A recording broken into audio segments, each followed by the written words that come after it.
Okay, looks like we're live. So, it's time to Master Duel. Hey everybody, welcome to the stream. Thanks for tuning in. Today we're going to be doing more Exodia. We're almost at Diamond Tier 5, so gotta finish that up, you know? And we still haven't managed to obliterate any of our opponents just yet, so we gotta do that as well. Probably gonna be a long one, so strap in. We gotta get to Diamond, and then maybe even try to like get to probably not a Master tonight, but you know, we'll keep going. I'm just gonna start. I mean, you guys kind of know how it goes. If you pop in, you know, come say hi and make sure that you like the stream. Always very important.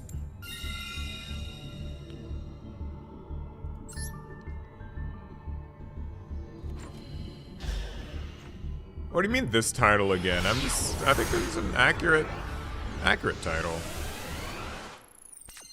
I would say.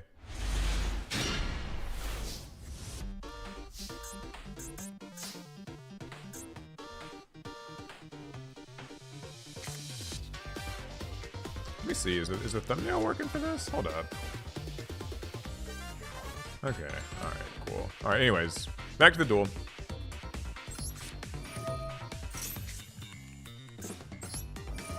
Let's start with Singinjin.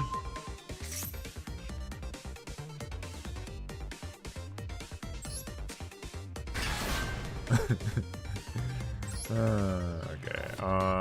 And we'll get the Golem. You know, maybe I shouldn't have really. Whatever. Alright, yeah, you guys know the routine with Exodia. We gotta just try to beat people with the one win condition we have, so. This is gonna be great. How's everybody doing tonight? You guys having fun? It's gonna be a long stream, so strap in, grab a snack. I'm not stopping until I at least get to Diamond rank, so. You know.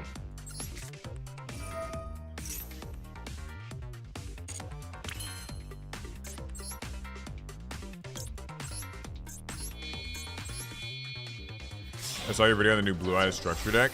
Yeah, the Blue Eyes Structure is awesome. We've got another duel with it coming out maybe tomorrow, hopefully. I'm glad people are liking it. I really do think that Blue Eyes Structure is fantastic, amazing. It's going to do so much work for getting people back in.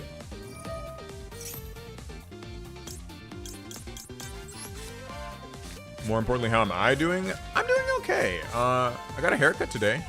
Fresh cut, yes, no. Press 1 if it's good. 2 if it's hideous. And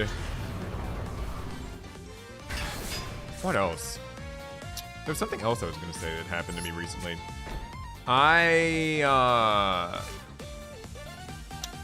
What was it?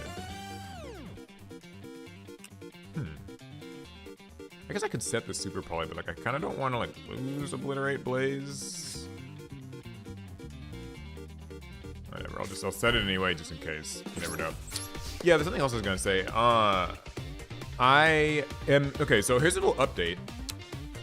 I am in the market for a, you know, sorry I keep cutting off my own thoughts. Sometimes I'm like, is it even worth it to use this in-phase effect since I already, oh, you know what I should have done? I should have just kept this Exiled Fires of Rage in my hand so I could use it with Super Poly and then just let him set the other one. See, I'm not thinking. It's all because you guys distracted me. No, the thing I was going to say was I'm in the market for this giant pot of greed that was recently won at one of these YCS events. And I'm still kind of bargaining, so there's not really an update on that front. But I have found somebody who is selling one of the oversized ones that you get for 2nd and 3rd place. So I should finally be able to get that. Oh, wow, fitting. Someone's actually playing Evil Twins. Cool. Add an Evil Twin Speller Trap.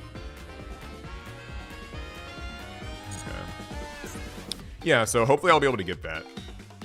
What do you mean, what is this title? I don't know what you guys are talking about. I feel like this title is accurate. We're playing Master Duel with this Exodia deck, and the goal is to actually get the Exodia win con on at least one person. I don't really see what the problem is. I don't have a problem, you have a problem. Okay, we're gonna negate this, because I don't want this thing here. It's kind of rude. Sunny Snitch. Oh, wow. Are they going to have to just end their turn? Huh. Pretty cool if so. I approve. Sprite Carrot. Oh, you know what? They're probably going to try to summon a Sprite thing. I wonder what they said. That's kind of interesting. Well, I'm not going to take any chances. We're actually just going to, like, Fires of Rage right here. Blow this guy's board right up. And, yeah. Hopefully that's enough to stop their plays. Please be enough. Sprite Starter. Oh, my God. Your boy got baited a little bit. Maxi as well? Sheesh. Chill, dude. Am I going for Master 1? I mean, eventually. I usually try to get to, like, all the way to Master 1 at most seasons. Not the last couple seasons, but I usually try to. Problem is, I don't know if this deck can make it to Master 1, but I am willing to try. So, listen, if you guys...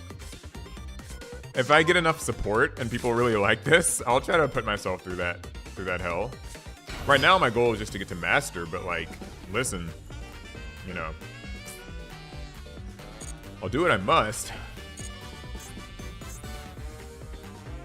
What is same type but different attribute? Which ones are that? What fusion is that? Is that same attribute but different types? Same type and attribute but different names. Oh, so I could get that if I wanted to. Well, anyway.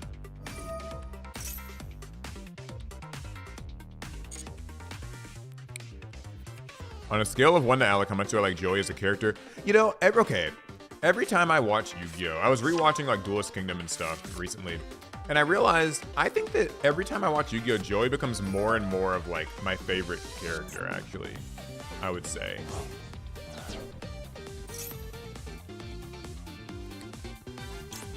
You know what? If they're gonna like banish my card anyway. See, I should not have set that freaking Fires of Rage. I should have kept it in my hand. Ugh, I don't want to lose my Obliterate Blaze, but we'll do what we must. Anyway, yeah, I actually like Joey more and more as a character every time I watch. Just because, like, I don't know, he feels like he's, like, the real protagonist here, you know what I mean?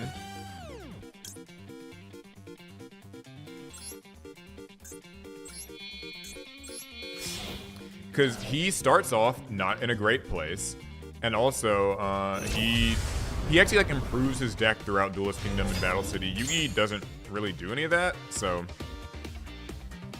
I don't know, that's how I've always felt about it anyway. Alright, what are you getting rid of? Of course you got rid of Exodia, little ass. I really kind of botched this whole thing, but like hopefully it doesn't matter because he had to end his turn and... Oh man, darn it. Okay, wait. There's a little bit of hope because I can...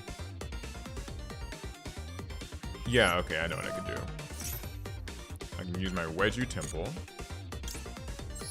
Put this Lava Golem down here. Put this Millennium Shield down here. Okay, yeah, he knew. Cool. That's a win. Woo! First duel is a success. Oh, 200 viewers. Awesome. Yeah, guys, if you're just tuning in the stream, please leave a thumbs up. That's all I ask. You don't have to give me any more of your time or money, but just a thumbs up is great because it shares the stream with more people. And I'm going to be streaming for a pretty long time, so... Alright, I predict I will. This might be a sweep. We might just go straight through, but I somehow doubt that. Am I running Hoppier Squadron? You know what? Somebody told me to run Hoppier Squadron last stream we found out about it. So I'll add that in, actually. Right after this, if I remember. Have you heard Yami Kaiba? What is Yami Kaiba? Who's that? Is that a... Oh my god, a Fiendsmith deck. What's this? Add a Fiendsmith. Oh boy.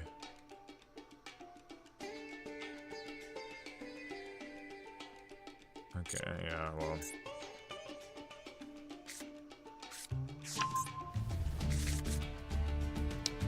Yeah, Fiendsmith sucks so bad. Every duel takes 10 years. I think that's actually my newest complaint about Fiendsmith. Isn't the engine is obscenely strong, but it's that it takes forever. Like, the plays go so long. Alright, we'll ash this, I guess. Hope that's worth it. I don't know. I mean, like, I kind of... When Fiendsmiths show up, I kind of just stop paying attention because, like, they push through negations so easily, and oftentimes they're not even the main thing that the deck is doing. Case in point.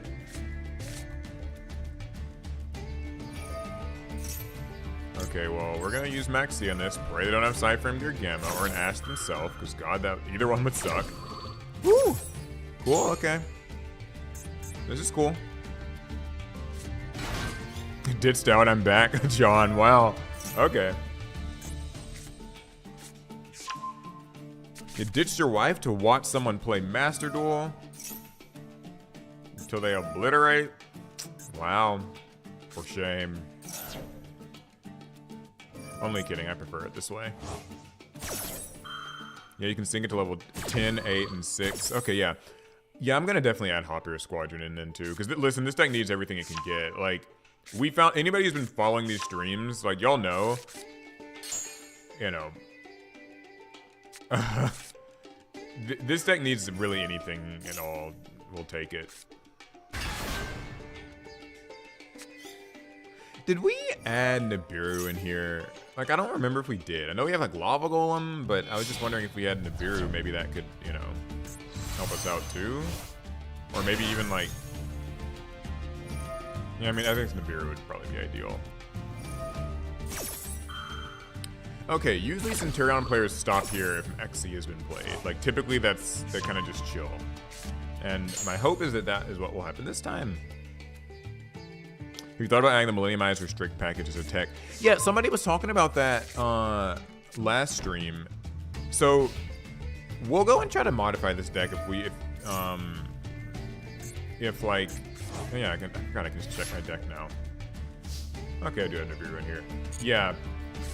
Yeah, like, I want to add Hop Air Squadron. I do want to hear more about this, like, Millenniumized thing. But I don't know about Dragoon. Like, how would that work? Because, I think, like, the Exodia bounces everything when he gets summoned, and then you can't summon anything else. So, like, I would assume that just wouldn't really be worth it. But, I mean, I don't know. You tell me.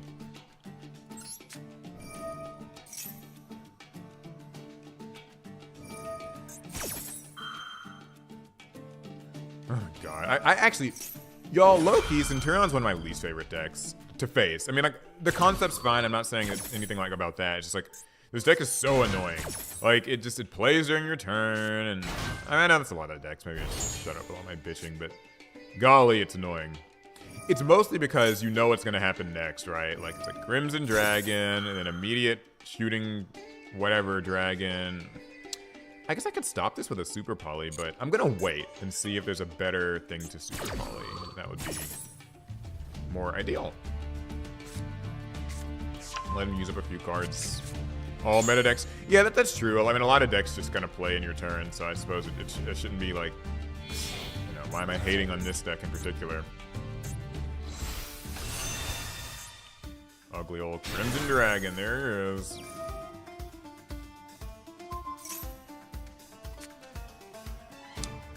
And he leaves and brings out a free annoying Synchro Monster. Okay, I was hoping that maybe like I'd have some way to be able to negate this, but don't think I can. So we'll just have to do it this way. And I guess I could have used Triple Tactics Talent, kind of forced it away. We'll see. We'll see how this works out.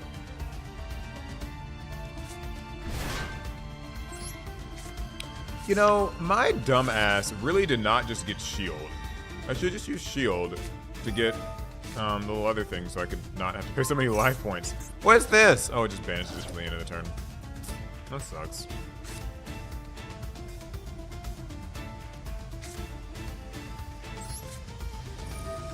Okay, well, that's a mistake already.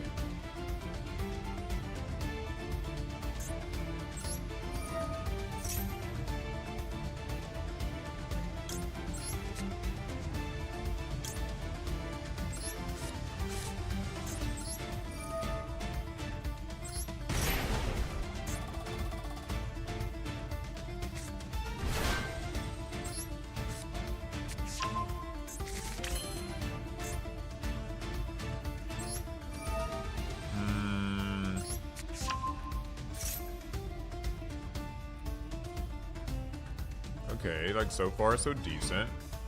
You know, I can't actually swing over any of these monsters, so well, that's a bit of an issue. You know what I hate about this stupid thing is that it can actually use its effect in the end phase. So it's like really hard to really do much about this card. Okay, is there a way? I'm trying to see, is there any way I can use this Super Poly on this Cosmic Laser Dragon? I don't think I have, because what's this? This is a fusion and a synchro. You know what? Okay, I could technically, if he actually lets me get out the Exodia, I could use Super Poly on Cosmic Blazar and Exodia, couldn't I? Would that work? Could. I mean, that probably wouldn't be a great idea, but it's just darks, same type of attribute. Okay, well, this will bait it out, but that won't really help much. Let's use this.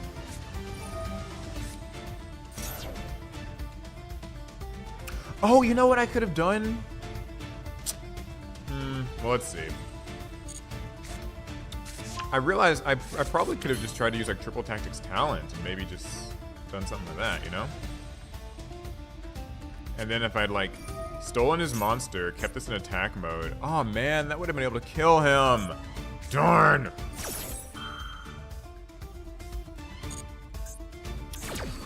That sucks. Because there's no way we're gonna actually like outlast a Cosmic Laser Dragon. Unlikely anyway. But we can try, so. Yes, this makes me so angry. I could have actually managed to win here. Triple Tactics, swipe this, attack with my Millennium monsters. Oh, that would have been just golden. Just golden. Shit. So now if I use Triple Tactics, I can take this, but it won't be strong enough. Oh, I'm so dumb. Oh. Man. Lame. Can this thing even be destroyed? What does this have? Okay, well.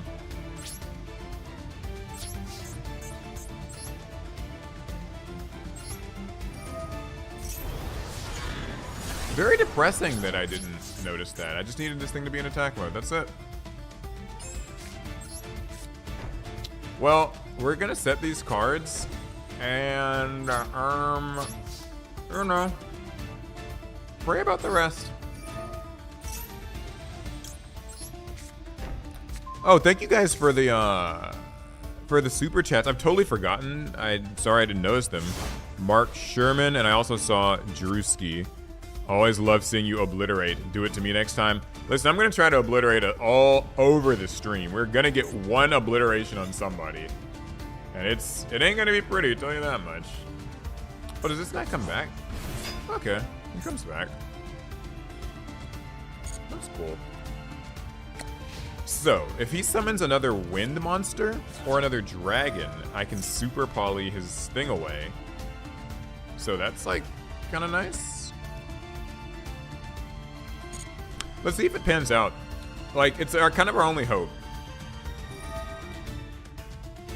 Oh wait, I forgot. I can super poly into Saint Azamina now, right? Like, can't I?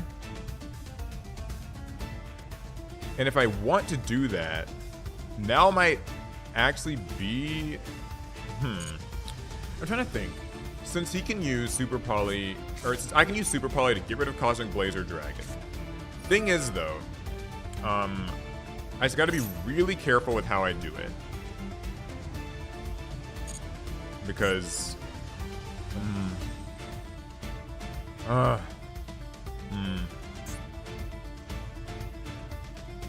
How complicated is Dark World to play?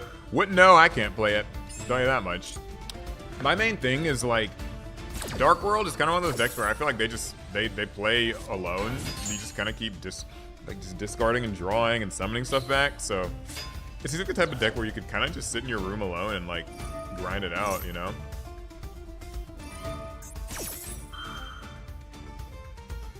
Oh, I could send this. I'm not gonna use that though. Okay, I have a hunch. I've got a hunch as to what he'll make. If he goes for Crimson Dragon. Okay, this will be so cool if this works out. If he goes for Crimson, okay, I have a crazy idea. Are you guys in on this with me? If he goes into Crimson Dragon, and he's like, I know he's bringing back Oxala or whatever, and he's gonna send it with Crimson Dragon, he might try to summon out that red Supernova Dragon, and then he'll have, if I'm correct, 2 monsters that have the same... Oh wait, that won't be the same attribute, different types, will it? Man, that'd be so cool. That would have been so cool. Oh, man.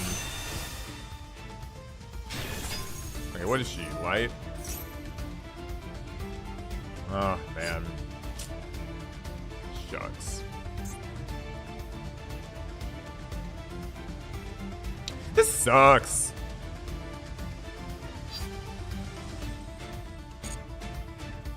Alright, I'm gonna have to just... I'll do it now.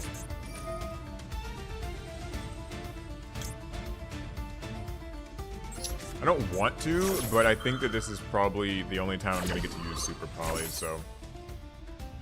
Okay, so I can use 2 darks. I can use... Yeah. Gonna have to be you and you, which really just blows, but whatever. How strong is she? 4,000 defense? Okay. I actually don't know what this card does. I just put this in my extra deck, like, last stream. Your opponent cannot target cards in their field, grave, or banishment, or this card in the field with card effects. Your opponent takes any battle damage you would have taken. If this card was fusion summoned this turn, I can summon an Azamina monster. Oh, you know, I should put another Azamina monster in the extra deck for this, huh? That'd be cool. Just a thought. It was probably a bad idea to use that, but like I've never super polyed in this thing, so I guess it'll just be a learning experience, you know? Why is he summoning this? What's this for? You know what? Here, we'll just send that. You know, just in case. I don't know.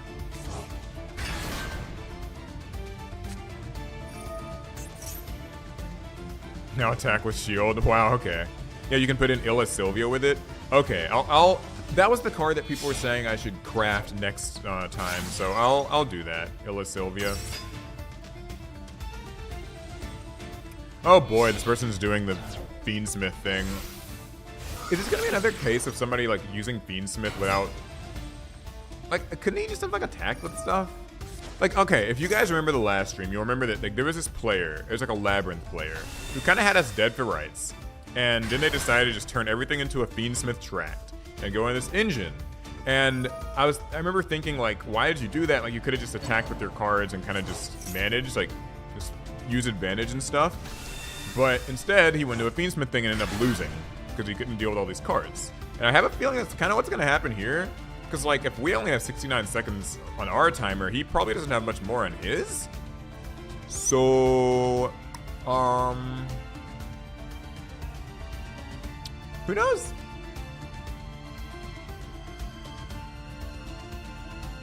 You didn't know this? Yeah, Azamina, this is a super poly target, although, like, it sucks because we had to use our Exodia for it, so. Like, I guess normally it's what you would use against, like, a white forest, sort of Fiendsmith, Snake Eye. Like, you know, they're just making Azamina. Like, you know, they'll be making, like, synchros and fusions, but it could be useful against other things. Punk, maybe they use synchro and fusion.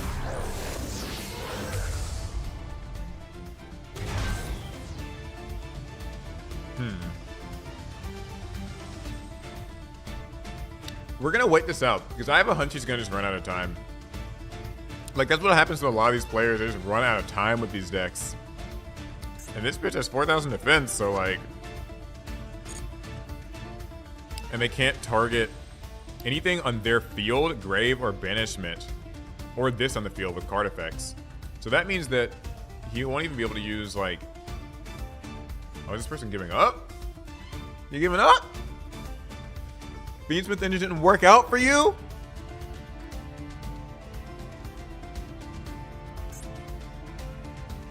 Oh, he couldn't use his Lacrima's effect because of Saint Azamina.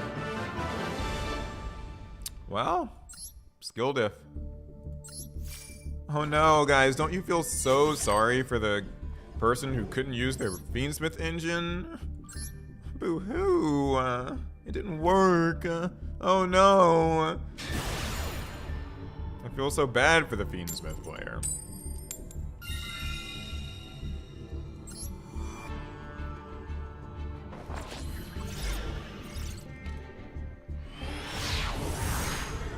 Oh. Okay. Well, that's another win for us, so... Anywho. Alright, we don't actually have our card, so... We'll start with the Heart of the Blue Eyes. His name is Weenus. Oh?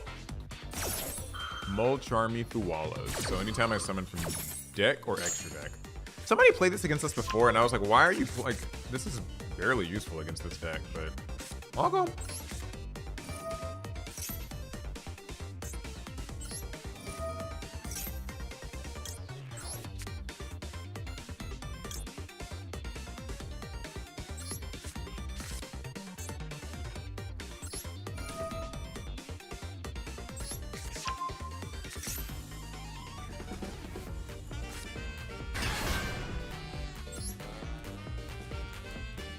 I don't really know like what I should add because I kind of have everything already, but this might be useful next turn. Did we add that? Yeah, we added a Bestial. Oh, I forgot. We were supposed to change the deck. We were supposed to change the deck. We're going to change it soon. I promise. I promise, guys. I promise.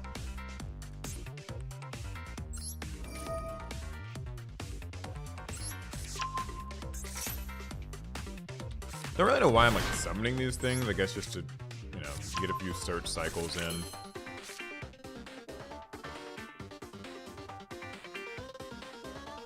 Yeah.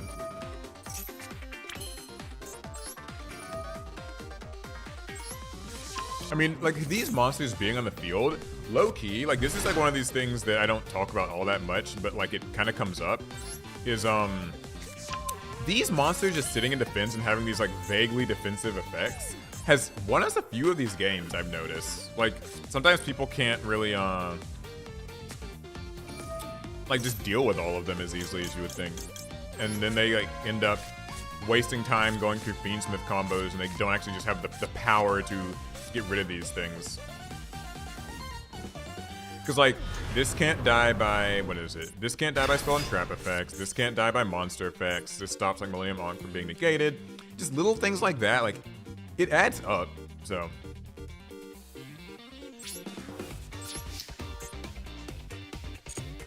Alright, we're gonna set this card. We can't do our little rabbit play, because I don't want him to draw another card from it, so.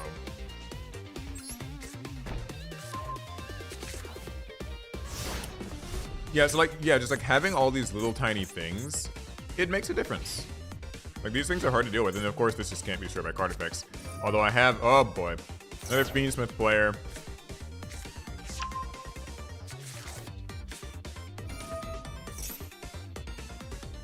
I mean, I know it's like a bait to use this. But like, whatever, I don't know, I don't care. There's no way to tell what this person's playing, so. I'll just negate this, and then he can continue with his other combo or something. Oh, it's this ugly thing? Oh my god. Samsardi Lotus. Okay. We can go for something really, really, like, risky here. You know what the risky thing would be? we can just obliterate Blaze because this is his normal summon. And I'm gonna do it because there's like a 50% chance this is all he's got. Like a 50% chance. Damn it! Damn it, damn it, damn it. Of course he had the single 1-for-1. Oh, he had to summon this thing from his hand? Well, that sucks. Okay, well. That blows, but I can use Heart of the Blue Eyes. I'm trying to think of when the best time to do that would be. Probably, I mean, like, he can use this thing even in the graveyard to make... You know what? We'll do it. Get this thing off the field. It sins instead of... Oh, no! Oh, he had this ugly, freaking gruesome Gravestormer as his last card. Man. So uncool! So uncool! Picked up the new Blue Eyes deck last week and his fun one got a decent budget build just from 2 decks. Yeah! Blue Eyes deck is awesome. Something that I like about the Blue Eyes deck too is that they actually did include like 3-offs in the deck. So it's able to, like, you can buy like 2 copies and kind of get by.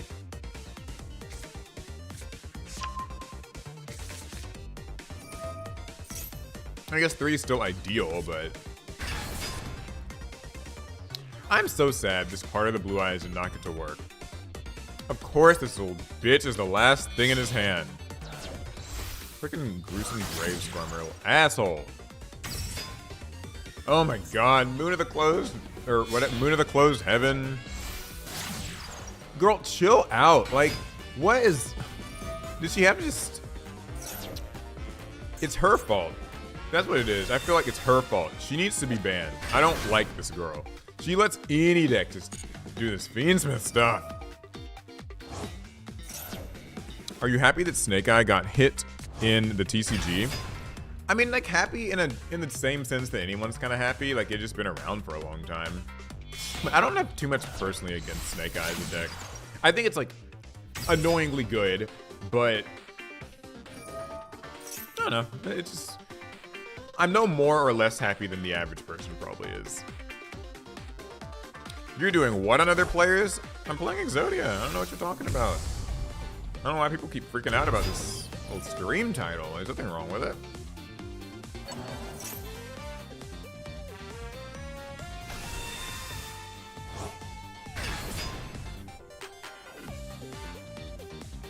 You know, okay, I just thought of something that they should have added to Unstoppable Exodia Incarnate. Outside of the fact that, like, I think it deserves better protection than what it's got, because, like, the protection effects are not that good. It should be like your opponent, like, has to attack it or something, or, like, you know what I mean, like some little battle phase effect that would kind of, I don't know, just like something like that. I think would be cool.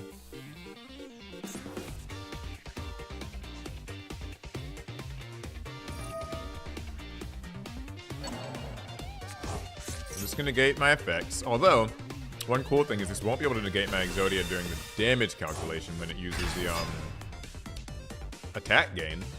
That's something. What's this do again? This negates like summons. Okay. You got me back in the Master Duel. Thanks for the added stress. I'm sorry, I probably ruined your life. Master Duel will set you off. This game is crazy.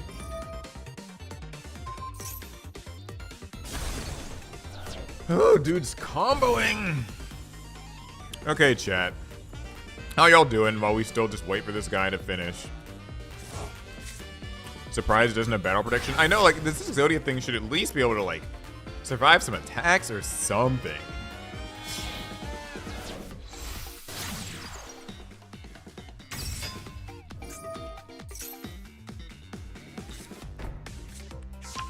Oh, so there is a bit of a problem here. If he attacks with Phantom of Yubel and I gain my attack points, like, then nothing. Okay, yeah. So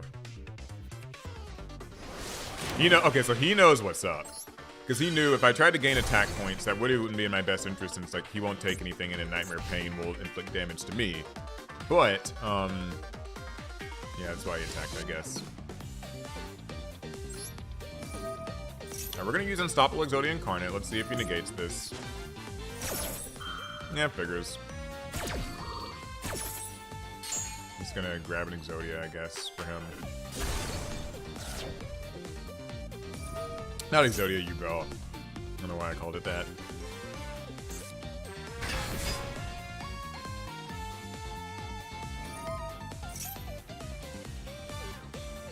Oh yeah, and he gets to summon this little rude dude back. Okay, so he's gotta tribute something. So he tribute stats, we don't have to worry about that. Okay.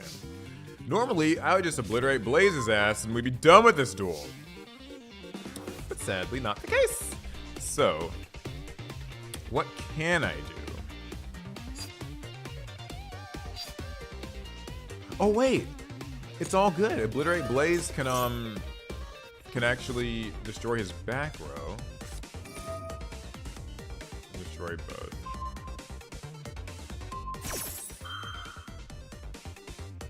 I mean, I guess he doesn't have any other spells and traps, so I'll negate this. Why not? Yeah, I can use Obliterate Blaze, destroy Nightmare Pain so I don't have to worry about it. And then I'll be able to get my big fat attack point gain and it'll all be fine. Right? I think that should work. Because Obliterate Blaze doesn't have any sort of effect that summons things, so let's try it out and see. Oh yeah, oh man. I forgot about, why did I forget about this card? Ah! Of course. Well, that sucks. Alright, let's hope for other answers that maybe come from this. I'm not gonna lie, I totally forgot about this little Unchained Soul card. That sucks.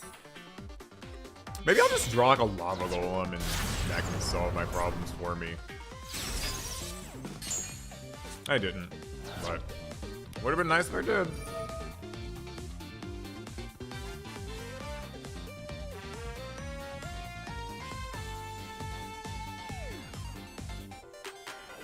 Exodia had the same effect as Dino Wrestler King Chimera, where you can inflict damage against. Yeah, that would be good. Honestly, any extra effects on this Exodia would be, frankly, much appreciated. Oh, I can make Typhon, actually. That's pretty awesome. I don't think I want to, though. You know, I mean... Okay, so... I kind of fucked that whole thing up. And that sucks. And then this thing can negate effects that, like, summon. Oh, yeah, so that's no good. Alright, I'm gonna try to summon this. Let's see if he negates it.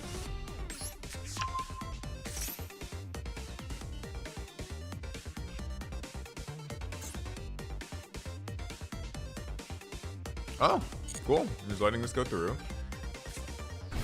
Oh, I should not have summoned this in attack position because I'll have to attack, won't I? Damn it. This is all going very wrong. Okay, so next, there's Millennium Ankh. He can't negate this now, but like, is there even a point to summoning Exodia here?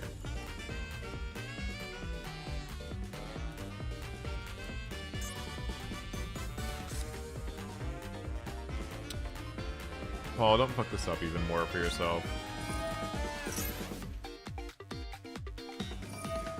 I think this says this can't be negated. Oh, is the activation can't be negated? Does this like negate the effect or something? Or maybe it doesn't work. Let's see. I thought this was... Well, we're gonna find out. How does this work? Oh, okay, cool. It still works. Good. Just had to make sure of that.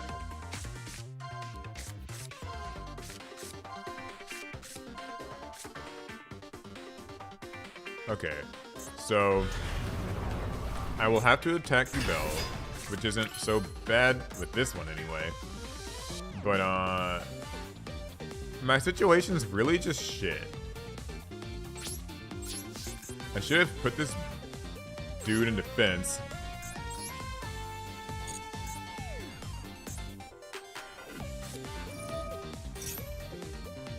Oh boy.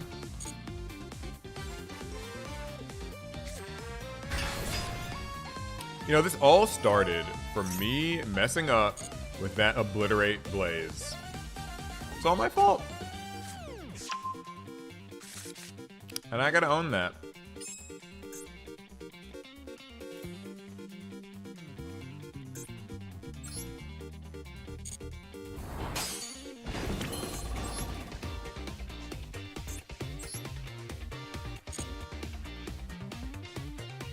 No, I don't want to gain attack points.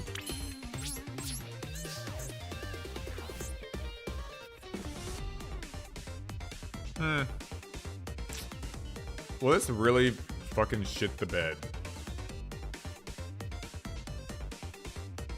Yeah. Yeah, it did. Okay, whatever. I'm done thinking about it. I can use this effect though, right? I don't think anything can negate that.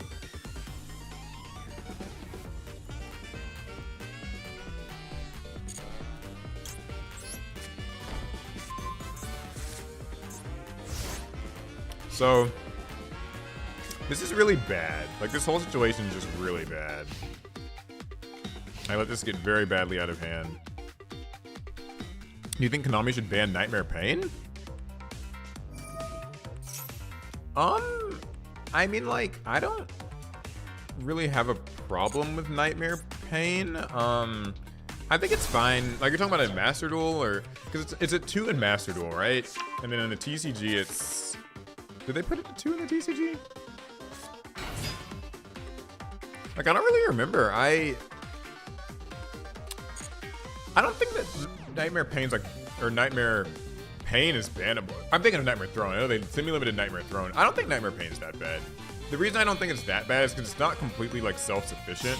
Like, it's one of those cards where, oh boy, what's this do? Negate stuff or whatever. Oh, Lord. Great. Yeah, I don't know. I don't think that Nightmare Pain needs to be banned, I guess is my long story short of the situation. But yeah, Throne, I also don't... Like, I don't even think Throne needs to be banned. I think it's fine at, like, 2 or 1 or something. Okay, so... This really sucks. The fact that this thing can negate... Just anything?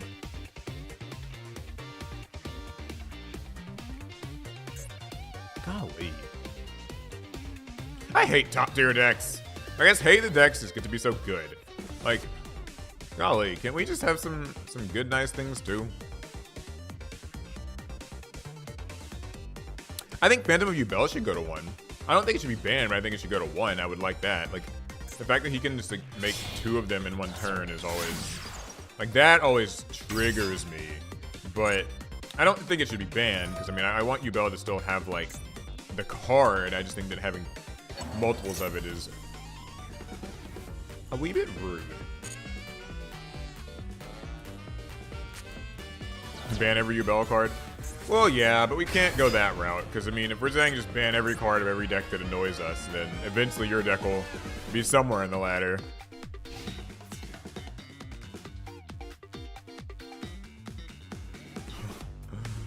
Oh, just awful.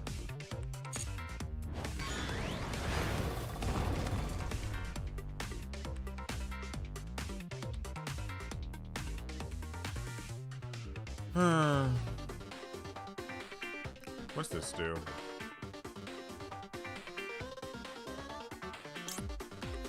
Well, this is gonna get negated anyway, so we'll give it a crack.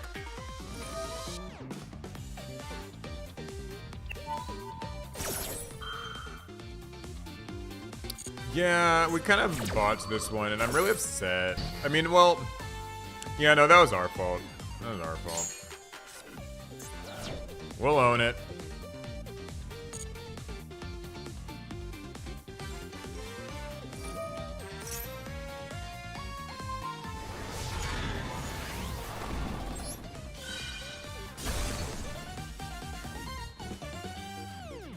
Okay, so our last hope is that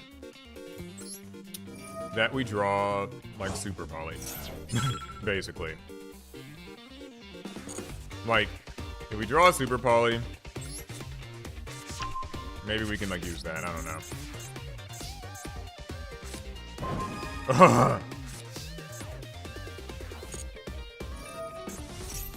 Well, we used self-destruct instead. We got obliterated on. That sucks. Really sucks. Darn. I'm sorry, Jinzo. I let you down. We were so close to our rank up game too. Why does your bro have to have so many stupid things it can do?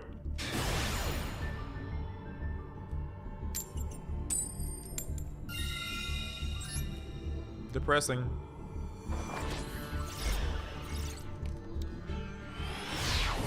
Okay. Next duel.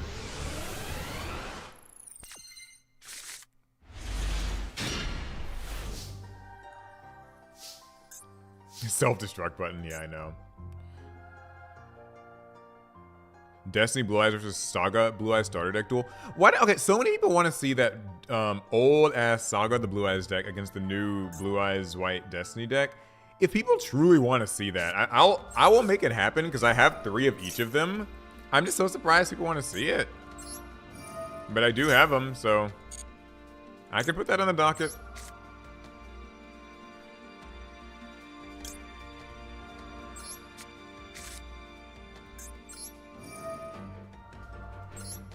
Ouch. Ash Blossom. Asshole. Not that it really matters, but like, I'm gonna have to lose more life points now.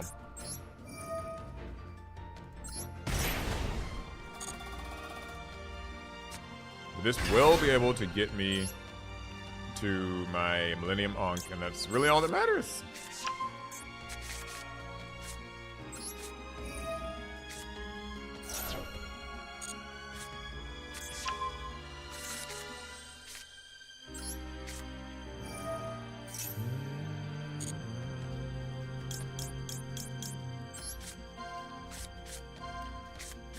What do you think? What's the next structure deck you think they'll make? Actually, it's a great question for everybody. What do you guys think is the next structure deck they'll make? I was hoping that the water stuff would have come in a structure deck. Like, it just would have been like the Atlantean structure. You know what I mean? But they didn't do that. So I don't know what the next structure deck will be. Is there like anything that's like left in the structure deck R line? Like, you know, they typically will remake those, or anything from that like one structure deck poll where all those decks were supposed to get, like, there's like a poll of like maybe 10 or 20 decks, and like, how did that poll go? Because I don't really know what's next in line. Oh boy, Insetti. What is that he pitched? What was this? I guess I'll ash it. I mean, like, hopefully it's fine.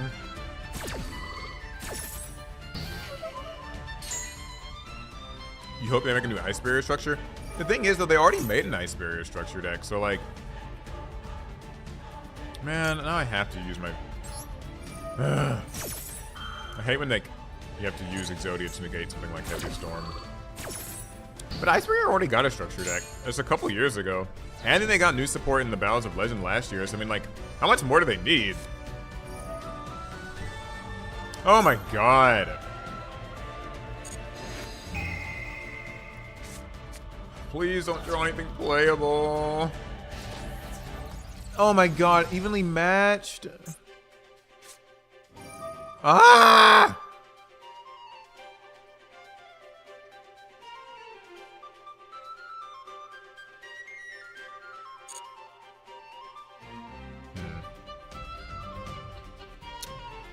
Well, I guess we're keeping...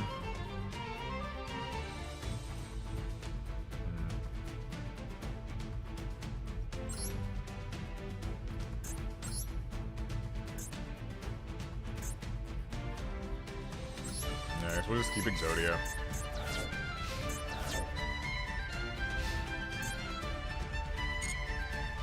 At least you can set another card.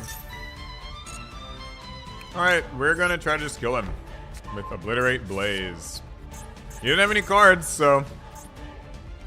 I mean...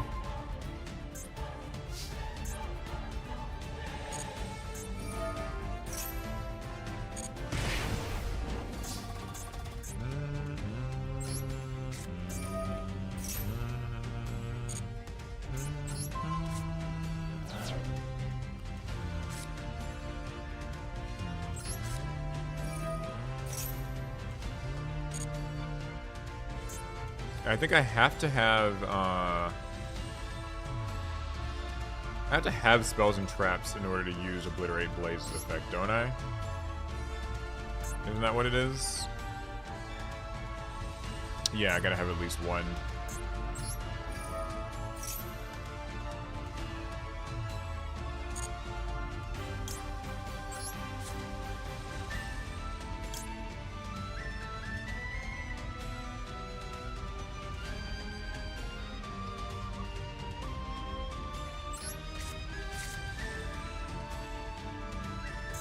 I don't really want to risk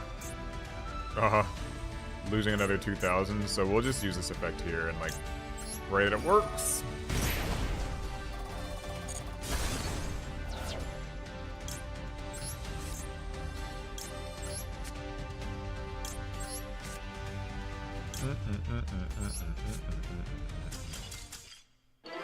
Great.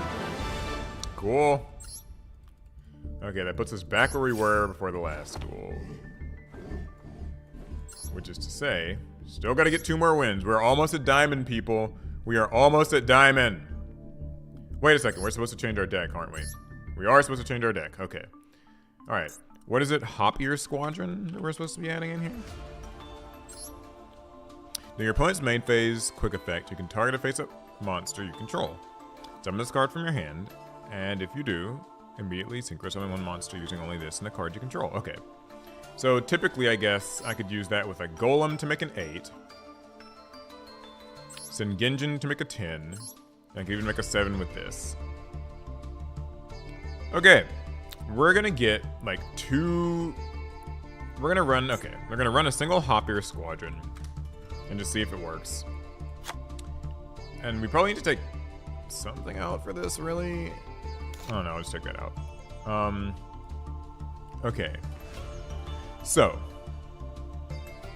what synchros should I put in here to use with Hop Ear Squadron? I know Barone is like kind of a given, I assume. But if I had to put in like an 8, what would be the best 8? Yeah, I feel like the Restrict package is going to be a little brick fest. I don't know if I feel as good about that one, but... Like, what's the best level 8 synchro that we could just safely put in to make during the opponent's turn? Like, is there anything that, like, nukes the board or kind of has some little disruption?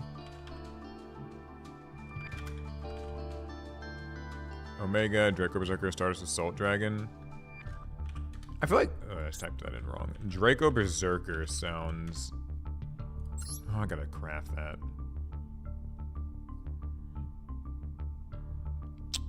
What else are people saying? Ambat Duel? Ambat Duel? Wait, what? Excel. Oh, this thing? So you summon it, and then you summon a tuner back, and then you can make...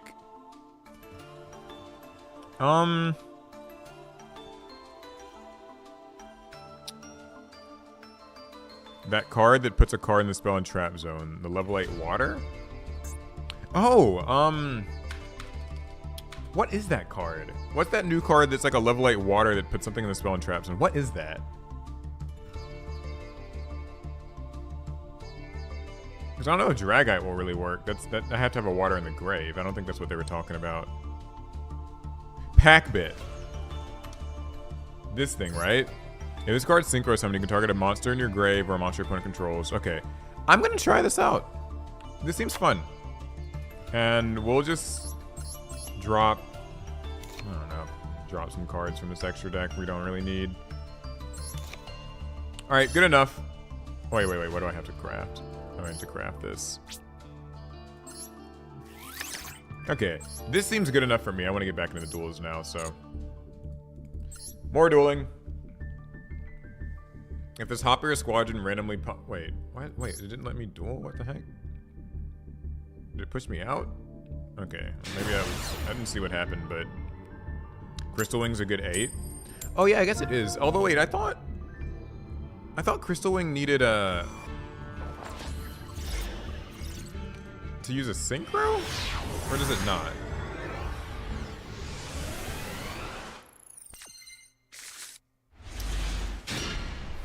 Ooh, we opened with our Dimension Shifter, and this thing's only at 1 now, so gotta be thankful when you open with it.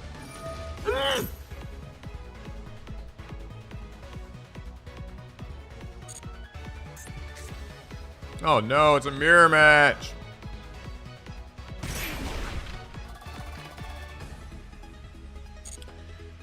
Oh boy.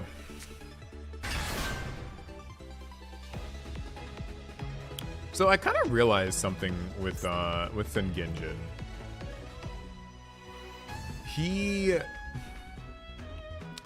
It's kind of sometimes maybe just better to get like Heart of the Blue Eyes with him instead of the shield, since you could save yourself some life points and get to your Honk a little, like with using less life points. Oh god, I do not want to play this mirror match today.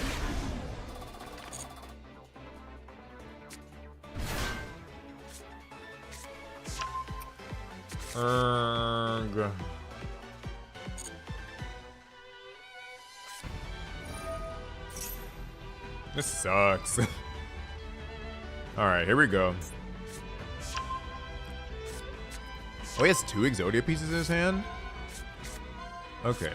Keep that in mind, guys. He's got 2 Exodia pieces in hand, so like the rest of his hand's probably not that great. He also didn't do the little silhouette rabbit, so... okay, it's gonna end phase, set an Exod. So we know his hand is 2 dead Exodia pieces. Just something to keep in mind, so we don't have to worry about any hand traps. Okay.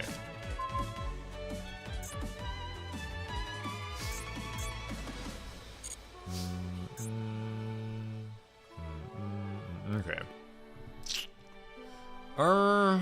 He's probably gonna negate Shield's effect, or at least he could. I need to try to be minimalistic with my plays. Alright, we'll try starting with this.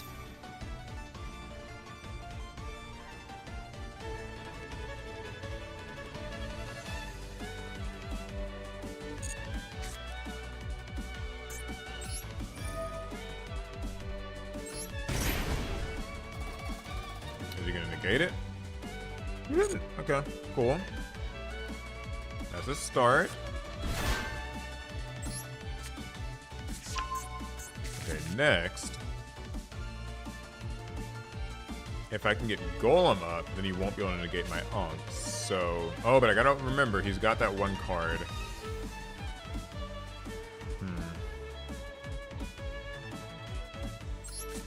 Okay, let's try Golem.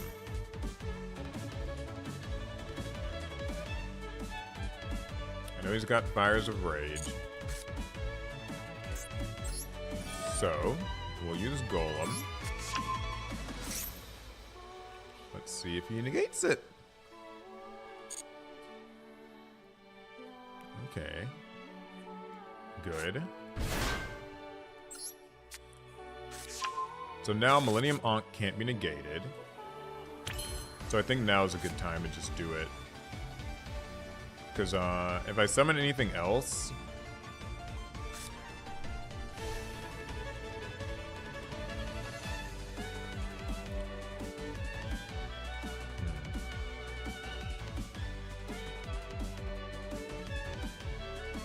Yeah, if I play this, he might Fires of Rage me.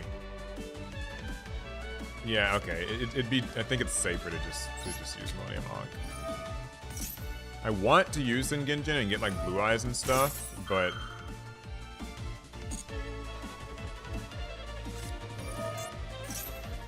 oh, he's smart. I honestly didn't think he was gonna think to do that. Damn it. Okay. So he's using Fires of Rage so that he can negate this. Man, I was really hoping he wouldn't do that.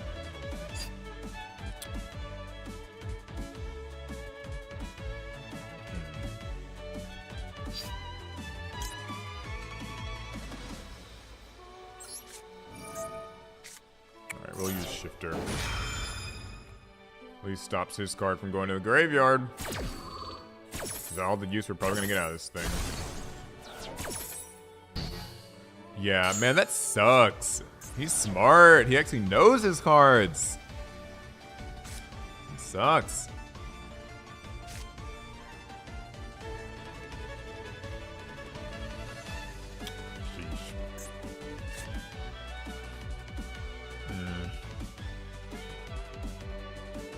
Kind of afraid to even put Wedgie Temple down.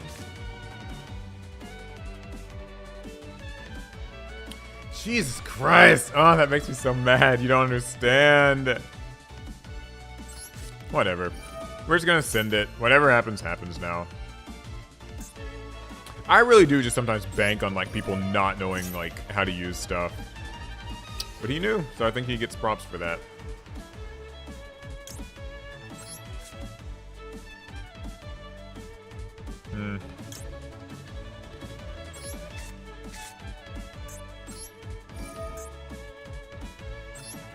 Oh, God. What a pain.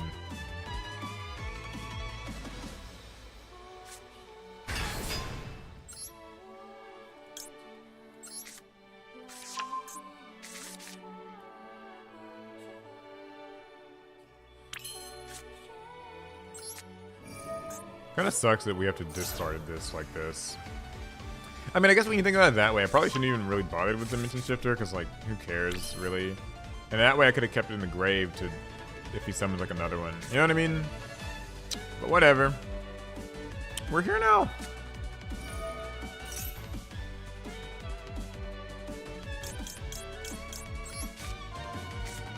Didn't this happen last time? Oh, I need to fix my camera. My bad. I don't know what went wrong with it, but it's been kind of doing this sometimes where like it'll just like not work or like it'll turn off, but it should be back now. Okay, anyway, sorry.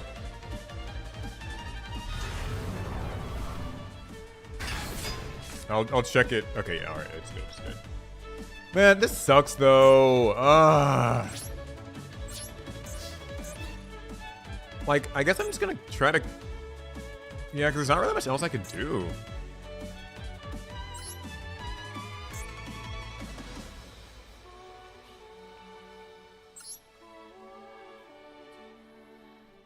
Try to kill this.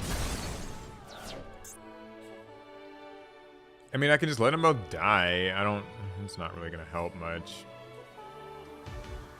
Because if I just keep it around here, then like I could set Fires of Rage, but then he's gonna get to set something.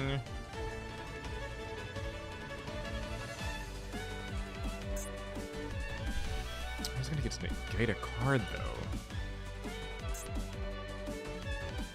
Oh God.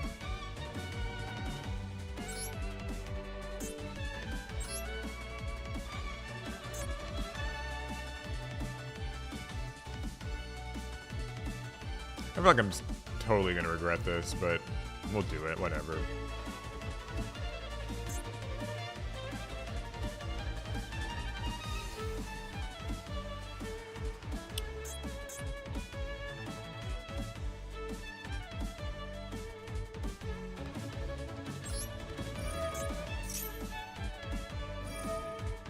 Alright, we're both dying.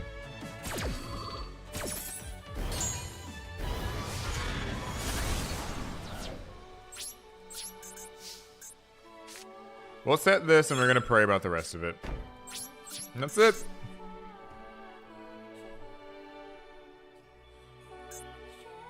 I mean, I don't really know what he's got, but like the thing is, he has 2 Exodia pieces in his hand, so like if we're lucky, maybe we won't have anything he can do, and we'll just get to take our turn, and it'll be fine.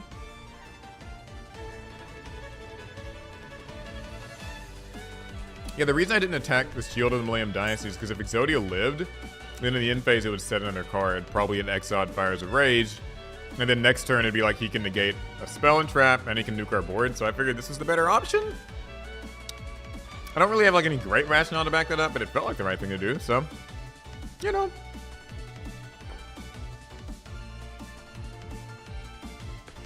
And he has 2 Exodia pieces, so like it's literally all down to is his last card playable. Or one of these set cards, but I assume that these aren't too threatening. Yes! Yes! All according to plan. Ooh, Wacky Wario 13. Thank you, you became a channel member. Appreciate that. Okay, now there is like kind of a slight issue, which is that, you know, we're gonna have to lose some life points to make this Exodia, and that's not great. But I think we can... Whatever. Just gotta do it. Oh god, I forgot to have auto whatever on, so if this gets imperm, that'll hurt. Ooh, there can only be one. What is this, a warrior, a beast? Oh, so I can't summon my shield. Rude. And I lost the life points from that too. Oh boy. What can I make here? This thing ain't gonna help me. I mean, I might be able to make it next turn to stop that. Golly. Oh, some gifted... Thank you for gifting. Awesome. Cash Gaming Live. Okay. So. Damn it. This is bad.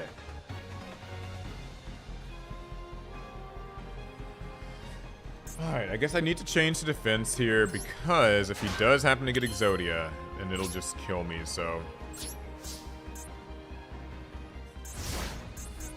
Golly. I think the 2,000 life point cost is too steep. I 100% agree with you, Vampire. It should have been 1,000. Especially because, like, Exodia pays 1,000 during the standby phase, so that just could have made it even across the board. Because, like, paying 2,000 to get a summon is, like, it's steep. So, based on the fact that he hasn't... What is this? Retaliating Sea? Ooh! Wait, what? Okay, just Silhouette Rabbit, but, like... Add an Earth Insect. So I guess you can add a Maxi. Golly.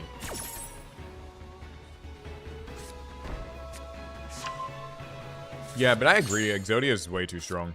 Just sending a bunch of support to say thanks for getting me back into Yu-Gi-Oh! You're very welcome. Trying to understand Dark World with Danger. Dark World with Danger, there's a lot of videos on it. I actually know a guy at my local card shop who plays Danger Dark World a bunch, and oh no, he has the shield! Yeah, and he says he's been playing that deck for years, but he just does solitaire combos at home is what he was telling me. Oh, dang it. This is not it.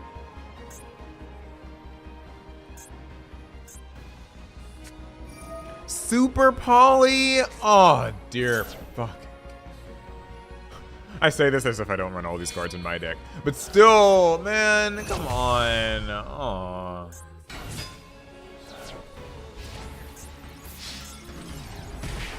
Sucks. Man, I almost had that. There can be only one. Y'all, we're so close to just getting a diamond rank, and this game does not want to let us.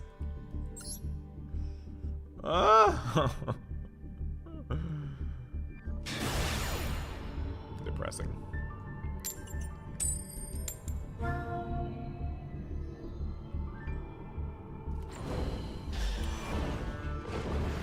I failed Shinzo.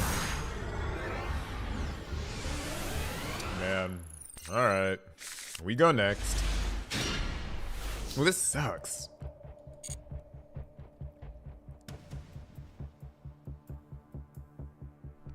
Oh, is there any connection issues? Maybe he'll give up. Give us a freebie.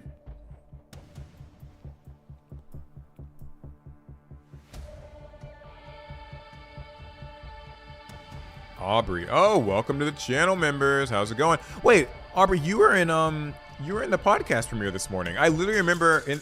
Ooh, yes, freebie. I remember we were doing the Pot of Greed premiere, which, by the way, guys, I'm sure some people don't know. Alec and I do a podcast on Thursdays called The Pot of Greed, and we premiere it over on APS Amplifier. It's really cool. It's fun. We talk about Yu-Gi-Oh!, Magic, card games, tech, gaming, all that stuff. And I recognized Aubrey because they were in the chat, like the live chat this morning for the premiere. So, welcome back. It's spending your whole day with me, watching me lose at Master Duel. You're facing Meta Scrub. Okay, so thanks to this person's random connection issues, we are facing a new player, and that means that our last loss basically didn't happen. So we're back to needing just 2 more wins in order to get to Diamond rank. We are so close, y'all. We're so close. Just need a couple of lucky ones. And we're getting to go first this time, so... Ah! This hand!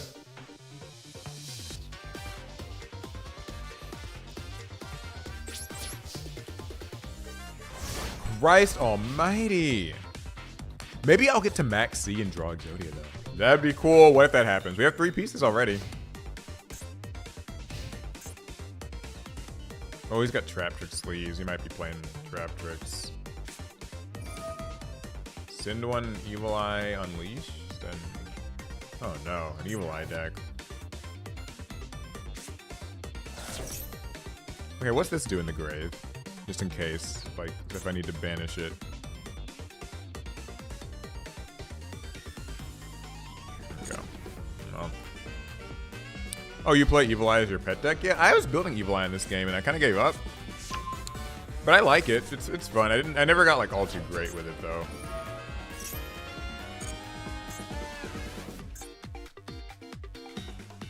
Like, I feel like it just kind of went over my head. Like, I know it's not like a super complicated thing, but like, you know. All right, we've got a Bestial Magnitude, people. You just need to resolve it in some way, and that'll at least give us a play for next turn, perhaps. But like, Evil Eye is tough to play around once it gets set up, and we're literally going first. Didn't get to play. Oh man. I mean, I know this is what I get for playing the shitty little Exodia anime deck, but come on, game. Give me something. You play Rika, nothing is complicated. I play Rika, but I don't play Rika Sun Avalon. Like, I don't play that. I just play, like, you know, regular Rika. So it's kind of for plain little dum-dums. Like me, who don't know how to combo.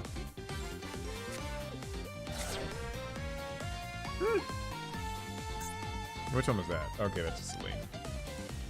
What? This one has some grave effect, huh? Alright, we're just gonna banish this, cause like, whatever.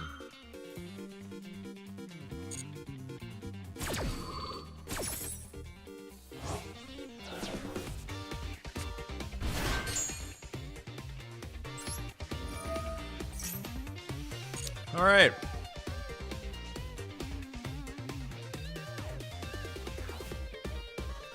It's refreshing to see Evil Eye of all things. Like, I know that some people kind of hate this deck because it can be a little annoying, but like, it's not Fiendsmith until, well, actually, let me not even say that because he's probably gonna like link these into some Fiendsmith thing here in a sec. So,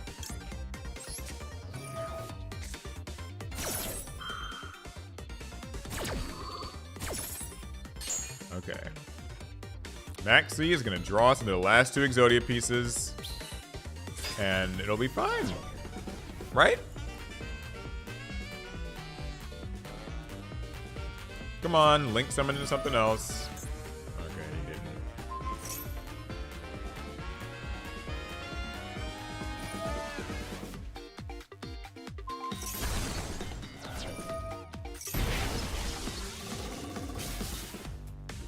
Hopefully I don't die from this.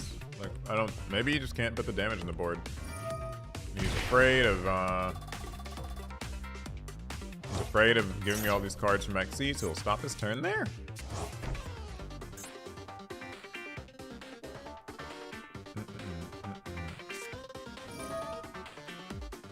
Evil Eyes doesn't really play into Maxi. Yeah, I mean, I didn't think so.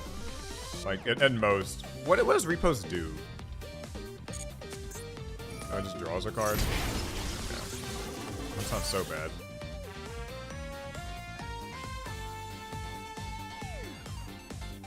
Maybe give me, like, one more special summon guy. Just, like, one more. Just in case, you know? Thank you! Whatever it is you're making. Zerziel, ruler of the evil-eyed. That is decent. So it can make a second attack. Oh no, this might just kill us. It can make a second attack. What's this do? Wait, why didn't he attack? I thought he could attack me. Well, that's okay. I won't complain about it. I just thought it could attack. But maybe something, I just don't know something. Yo, that's disrespectful. It drew me an Exodia piece now. There is something kind of funny though. If we can somehow resolve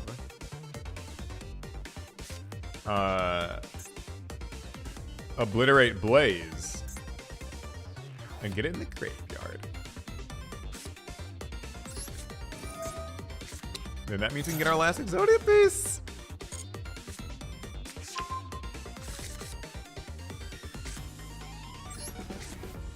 All right, here goes nothing. We're gonna try because there's really not much hope for anything else with a hand like this.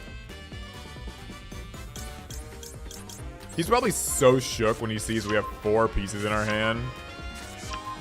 Closed moon jump scare, I know what you mean. All right, here he is. I love the sinister darkness effect whenever he gets summoned. Okay, so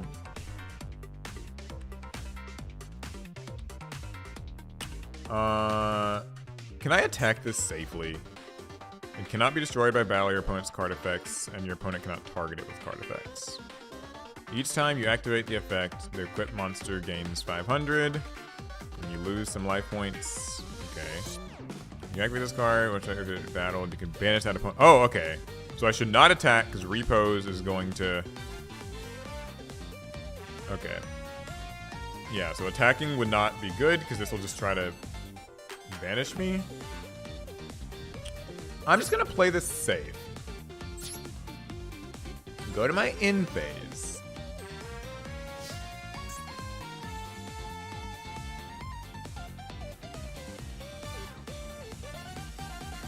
Activate this effect. Hold up. Okay. Alright, we'll set this here. Turn that off now. Okay, so all I have to do is just activate Exod Fires of Rage at some point. Once it's in the graveyard, on my next draw phase, I can get my last Exodia piece and this is over. We're finally gonna obliterate, guys. We're so close to obliterating. Should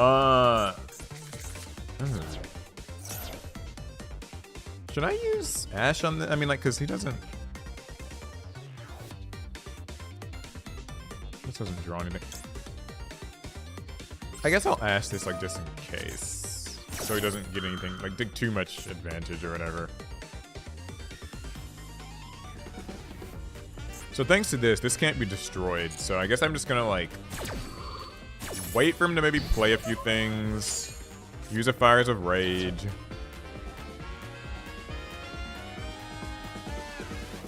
Yeah. I just need to survive. In perm. Not cool, dude. Well, I have to negate that. I'm glad I didn't set it in the middle. This Exxon.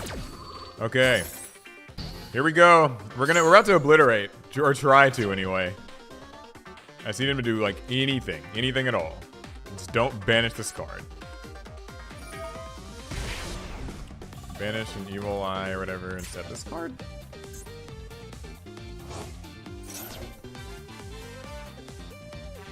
Okay, yeah, I think that's fine.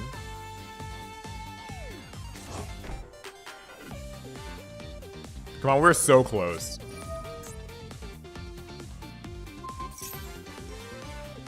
Yeah, that's all good.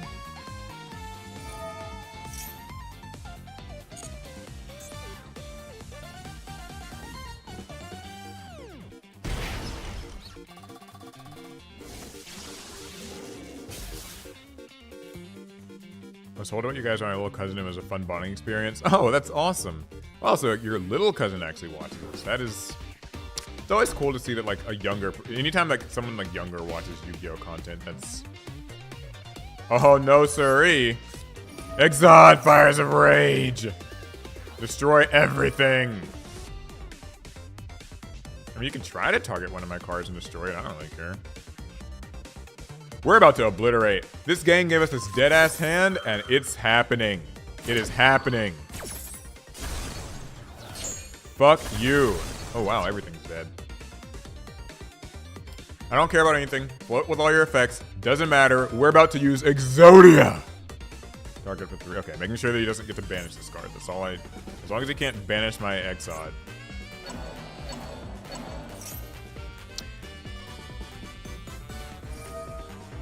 You can target an evil eye monster in your grave and add to your hand. Yeah. This opponent better not fucking scoop. Because I swear if they do... We have to experience this together, y'all. We have to. Okay, looks like your turn's over. Yeah, we're gonna use him.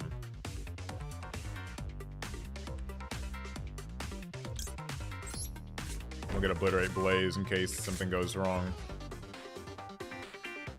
Alright, that's it. Here we go.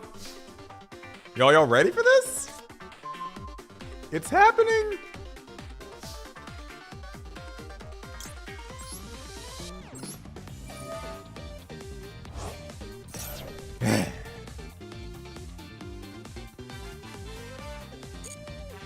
What if I accidentally negated it with Incarnate? That would suck. Here it comes! My grandpa's deck has no pathetic cards, Kaiba. But it does contain the unstoppable Exodia! Exodia obliterates! Yes! That's the first time I've ever done that in Master Duel, actually. Oh my god, that's so cool.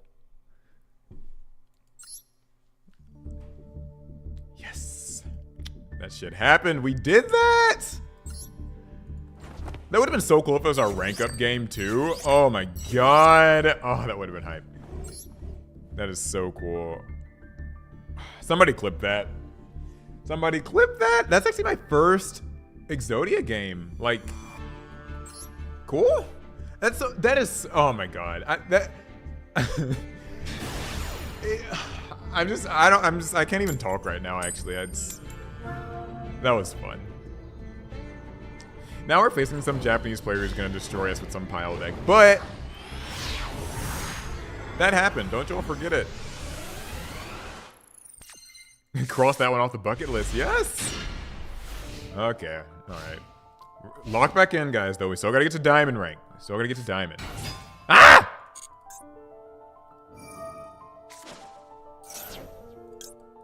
Samsara D Lotus. Now some XC on it. Yes, it resolved! Gotta be so scared of like Ash and Called By and everything else. Great win. Thank you, Revenge Society. Appreciate that. We did the thing! We obliterated all over him! Oh, okay, this person stopped their turn. They don't want me doing anything. Oh, you've got Hopper Squadron. That's nice. Okay, let's see if we can maybe start by baiting something out.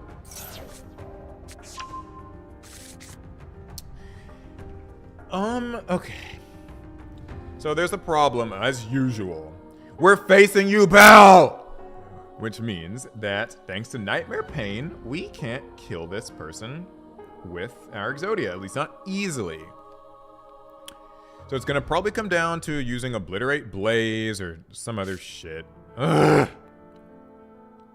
God, it pisses me off. Okay. I'm trying to think if it's like worth it to even summon Shield. I mean, I guess it always kind of is, because I can get William Ankh, and it'll just be a monster, and it'll be on the field in defense. That's actually, you know, it might not be worth it to even use my Shield, because if I do, and it gets put in defense, and I don't actually win this turn, which I'm not seeing a way that I can, then that means the next turn his Yubel can just start attacking it? I can attack Yubel without increasing my life points. That's true. Yeah, we did that in the last game. I just don't want to put shield up because I don't want him to be able to summon a bunch of Yubels and just attack into shield. So we'll just do that. That's the problem with playing these decks, like these anime decks. They're so linear. Like they have one little win condition, and like if it's not enough, then that's that. You know what I mean? Like there's not really much lateral movement for this Exodia deck. Okay. We got a battle, that's fine.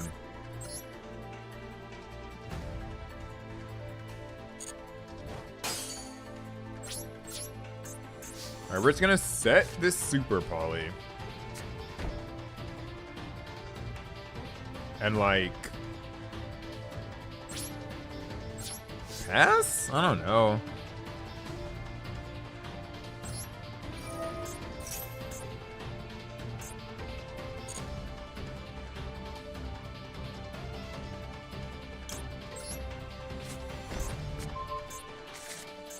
Okay, so...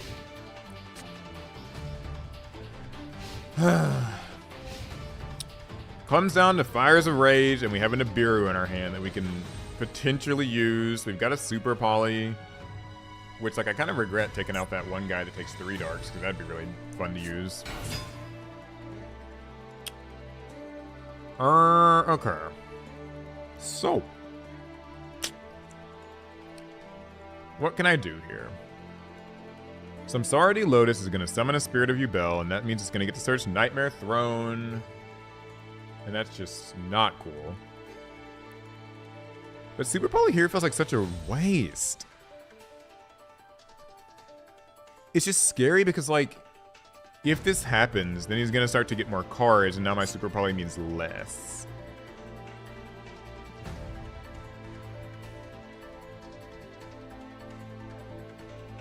Dude, the Magical OST is...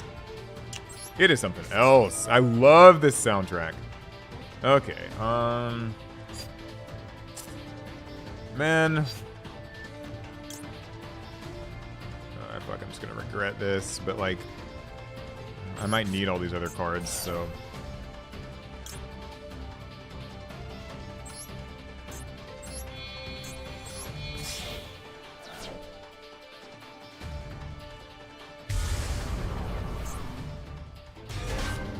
oh, he's got connection issues. Is he quitting? Is he giving up?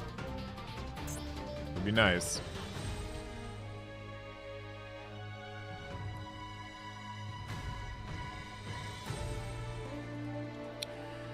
Alright, what's next? And I know he can make, like, Phantom of Yubel, which he probably will do.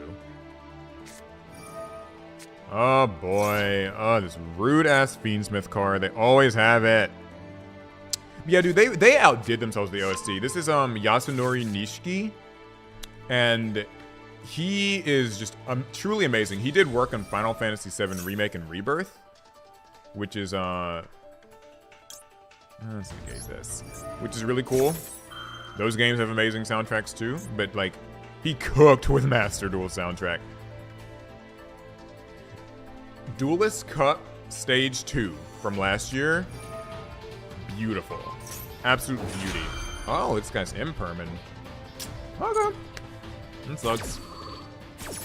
Yeah, but Duelist Cup Stage 2, that whole OST had me on cloud 9. When we were streaming that, oh my god, that music got stuck in my head for ages. I loved it.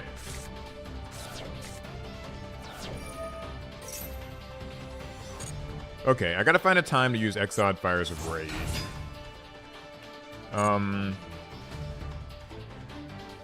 I guess he's gonna summon back. When does this thing summon itself back? Is this, you can target it. Okay. If I find what looks like an opportune time, we're just gonna use Fires of Rage and pray about the rest. I don't fucking care anymore. Ritual Festival theme is the best. What did they use for the Ritual Festival? Or I guess you can't describe the soundtrack, but I probably heard it. I'm very, like, addicted to this game's soundtrack. I think it's amazing. Okay,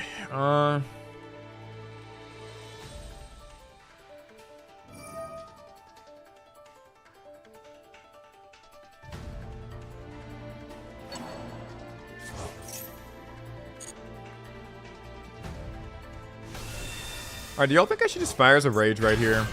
Like, just blow everything up?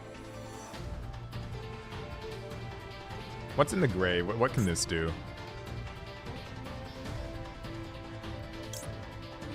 I'm gonna send it. I'll take the risk. Like, whatever. I don't want to regret it later, so let's just hope that's enough. We got 2 cards left in his hand, like, surely. Okay, yeah, Phantom of Yubel. Expected that, that's fine. I can use Heart of the Blue Eyes and send this, but he'll just negate it, won't he? And then he'll, yeah.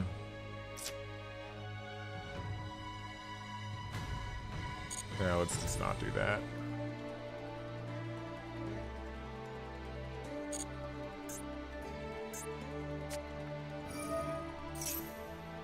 Of course, old boy's got another Nightmare Pain. It never stops with this deck. God.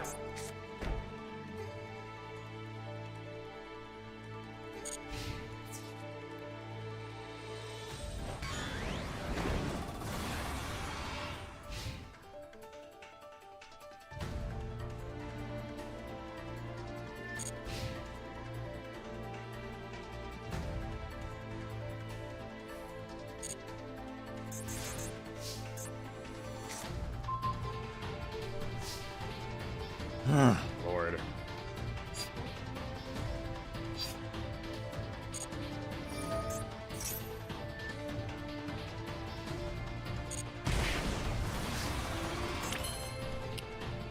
Okay. So. Phantom of Yubel. I have to attack it because of Nightmare Pain.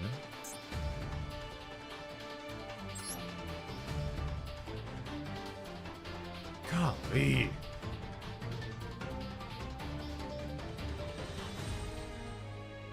I swear these decks send me. Stupid Yubel deck. And I can't just keep stalling. I'm just on ranked, by the way, for anybody who's asking what mode this is. Okay, I think I've got an idea. Let's see if it works. We're gonna use Singinjin, see if he'll maybe just use like his Phantom of Yubel.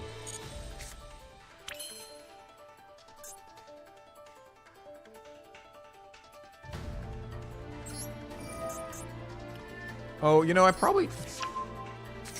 Well, I guess it all just comes down to whether or not he uses it. Because, I mean, I can't really control much else, so...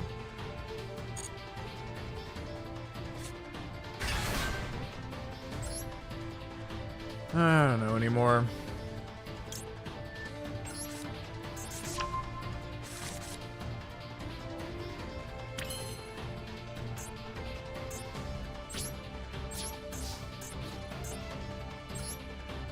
I have to attack. Not going to use my effect.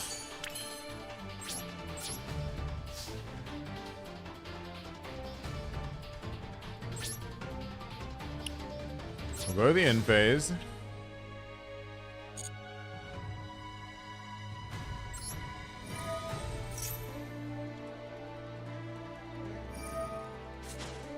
Okay. Okay. Here's where the plan kicks in. He negates my effect, which like kind of blows. And he's gonna get a card. He's just gonna summon out Yubel. If I use Spirit of the Blue Eyes, though, well, but he can still just make another...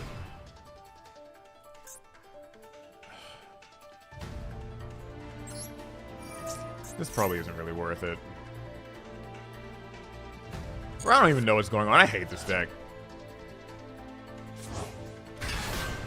I kind of forgot. Like, my plan was thinking, like, okay, if he just doesn't have a Yubel, then he can't use Nightmare Pain. So, like, theoretically, he should just...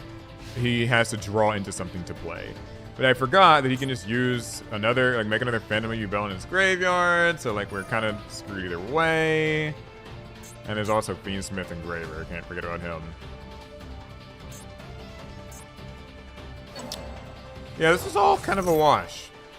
I'm quickly finding out that Yubel is just a brutal matchup for this deck. Like, no matter what you do, it feels like there's just never quite the solution there, you know?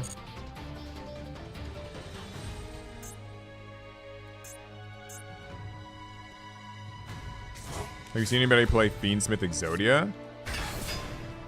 Wait, so people are playing Fiendsmith Exodia? Oh god. That's wild. I haven't seen that, but it's cool. Okay, we're... Like, I guess I'm just gonna try to negate this.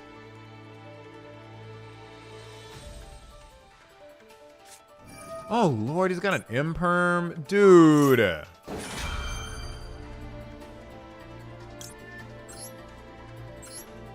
I'm tired of this notification, so... I'll just use this, grab an Exodia piece. So it stops bugging me. Oh boy, like... Why does he not have targeting protection? Why does the unstoppable Exodia Incarnate not have targeting protection?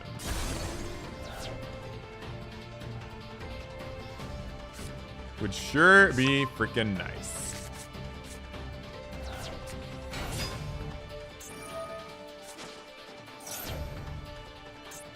Well, isn't this at 2? Okay, yeah, so he's used both of his phantoms. So I can actually use Nibiru eventually.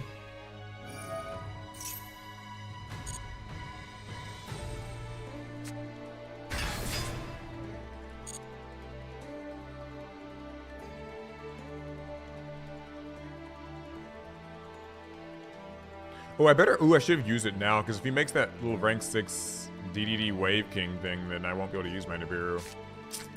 Ooh, that won't be good. Okay, good, he just made this.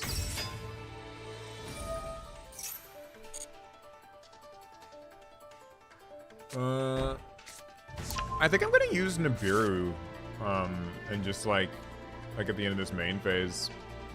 Because Yubel is going to deal damage to me anyway, so... Everyone's going.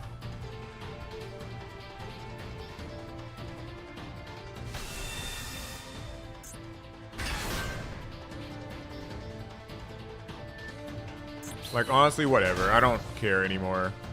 This Nibiru token is huge. Alright. So that's that Unchained thing, and he can't use that. So technically speaking... we might be able to just, like, bullshit a win here if we're lucky. It would have been great if we had Obliterate Blaze, because then we could actually, like, destroy everything and pierce over that. We don't, though.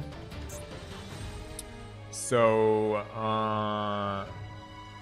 what do we have? Not a lot of time, but for one.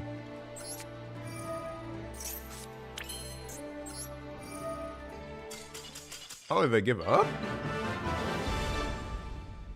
Why did they... I gotta see... I'm always curious, like, why people surrender in these situations. Like, are they sure that they've lost the game? Like... That's what I'm saying. Like, someone in chat's like, yeah, how do we out the token and stuff like that? And I'm just like... I didn't... Like, that wasn't, like, a guaranteed win. You know what I mean? Like, people would just give up because it's like, oh, no, something went a little wrong. But, like, you're playing against Exodia, bro. Like, there's a real chance there's not an answer.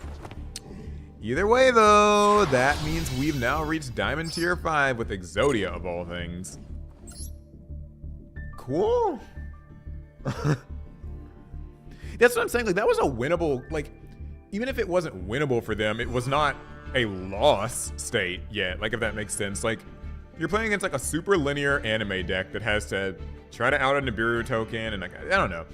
I think people give up too easily, but every time I say that, people get mad at me, and they're like, no, like, how dare you tell me to, so, you know. Like, whatever. I don't know. I'm glad we won, though. So we have Obliterated. We've made it to Diamond rank. Gotta get a few games of Diamond just to see how it goes, you know? See how the, let's see if Diamond's all it's cracked up to be. One nice stress reliever here is that now that we're in Diamond, we can't rank down to Platinum. So we're trapped in Diamond. Oh, by the way, what do you guys think of this new mate base? They added the Millennium Shield. Or Shield of the Millennium Dynasty in there.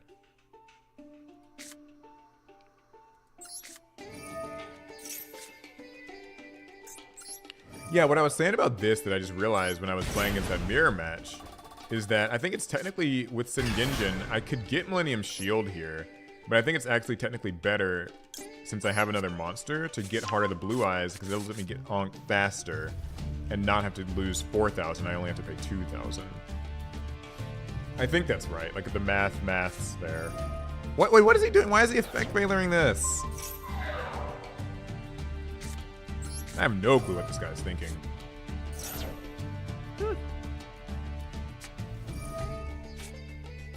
Oh, he's just playing hand trap. He's just playing things. I mean, this thing's still gonna get its effect, bro. Like, I don't know why your Heart of the Blue Eyes sometimes comes up in the grave, but like, I'm getting the search, and that's all I really need. So, yeah. Don't know what that's about, but we'll take it. Play all the hand traps you want. And he quit.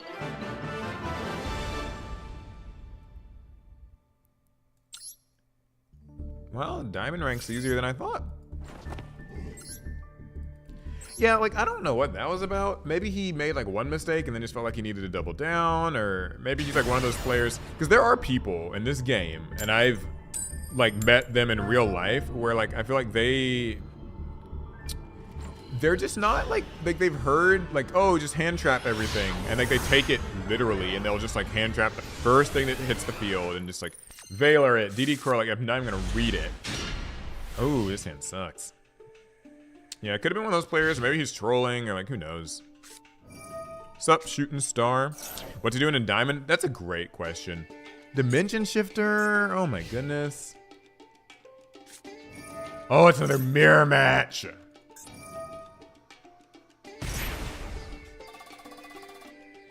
Okay. So here's the scary thing. You know what? No, I'm not gonna ash this. And the reason I'm not gonna ash this is because I have no guarantee of what the hell I'm gonna get to play next turn. So, we're gonna let him summon this Exodia thing, and we're gonna Lava Golem it. And that's gonna be our out. And we're gonna pray that actually works.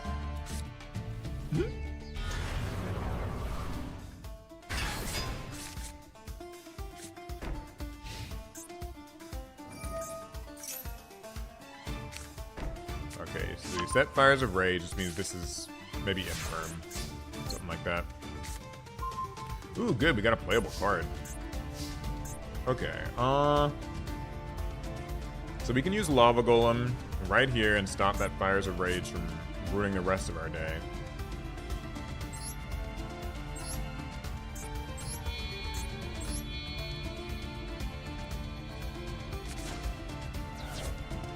Lava Golem. Then we'll use Sengenjin. Sengenjin's gonna activate his effect. Sucks because I'm gonna have to lose a little life, but that's okay. We'll add a monster. And he quit! See, this is interesting that he quit though, because like, I couldn't actually OTK him. Or at least like, he doesn't have any guarantee that like, that's what I mean when I say like, why are people just quitting like, so easily all the time? Like, I mean, maybe I guess his assumption is like he didn't have, but I had to pay the life. I had to pay 2,000. So like Exodia was gonna gain 6,000, and Sengenjin was gonna attack over Lava Golem. That wouldn't have been game. So like, why did he like? I know that like the situation feels unfun, but like you gotta. Just because it like feels unfun doesn't mean that you've actually lost. It's just like, I don't know. People are, yeah, what Nunya said, Nunya business. That's what he, like, people assume that your hand is like really good and it's hopeless. But my rant about that is like, I think that sometimes people are like dueling against like a boogeyman where they just assume that their opponent has everything at all times, when in reality, like, you should duel the person in front of you. Like, don't duel the boogeyman who has every hand trap and every negation, can like always combo you. Like, for all he knows, I could have fucked up. You guys have watched these streams. I've been messing up all day long. I don't know. Like, it's a pet peeve of mine, because I think that like when you do that, you are handing out like wins in a free planner. Like, it's one thing when, you know, okay, they have the negates are like a bunch of Omni negates are already up and they've entered the battle phase. Like, yeah, I get that they're about to beat you then, but like in these more like wishy-washy game states, I just think that you should stick around, like hold off for a second and see how the duel is gonna proceed before you just abandon all hope, you know?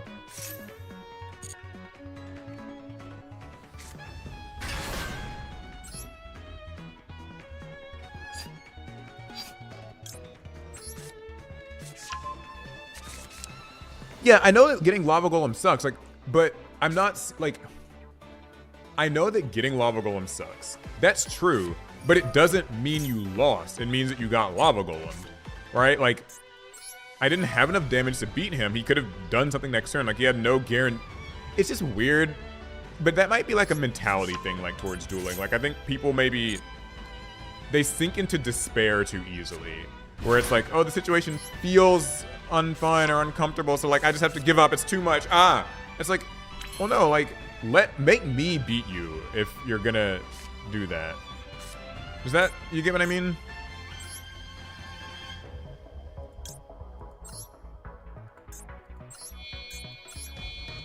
Because like I've just sat here and like watched people, you know, just hand me, like sometimes they'll just hand me wins. Like I just give up. It's like, I don't know. Like, bro, you're in diamond rank. You better at least try.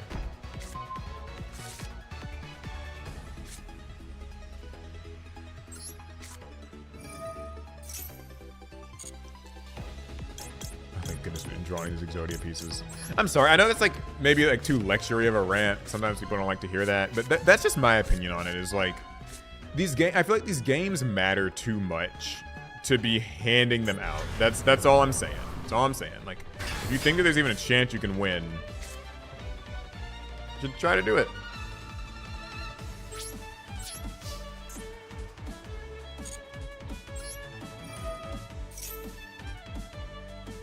No, I didn't have enough damage to do that. Did I?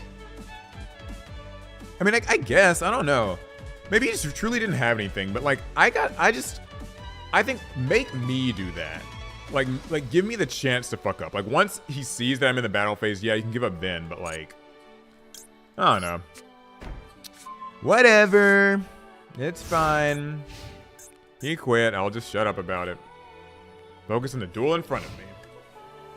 Against Kuso. So we didn't get the best opening. What? What's going on? Oh, okay, that's a wanted.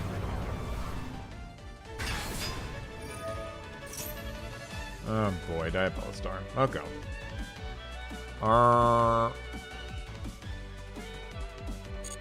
Cool. Set of simple spoils. This might just be like, this might just be one of these like long combo decks, guys. So it's like just strap in. We might be here for a bit. Deception. Oh boy.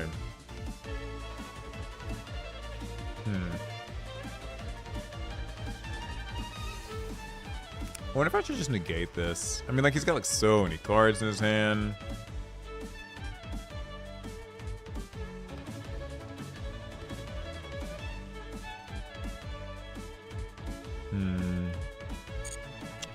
We'll hold.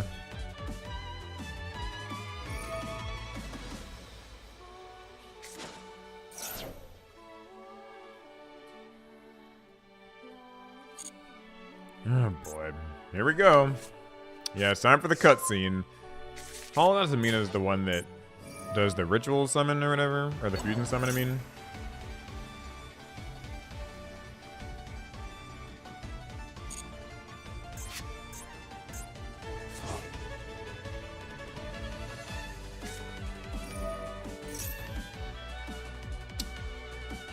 I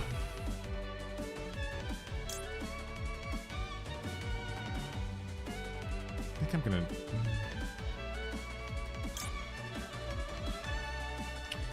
It's gonna be that thing that can negate everything, isn't it?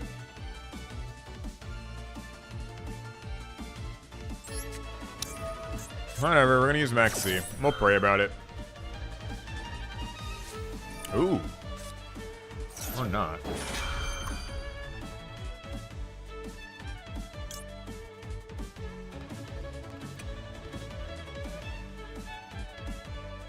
You know what? I wonder.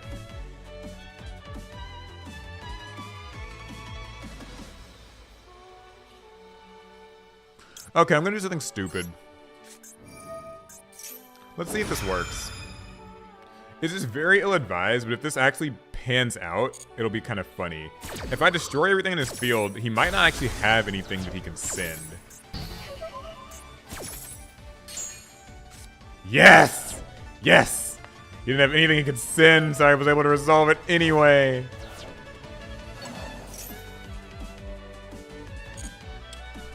Yeah, that was kind of ill-advised. Don't do that at home. Or maybe do. I don't know what the right thing to do is against these decks. But it was a fun play, and I enjoyed that.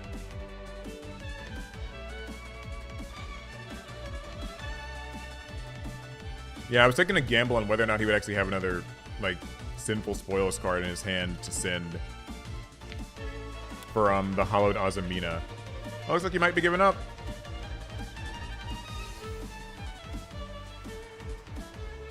Because we're seeing the disconnection symbol, so this little Exod Fires of Rage was enough to get this Snake Eye Azamina tile thing to give up.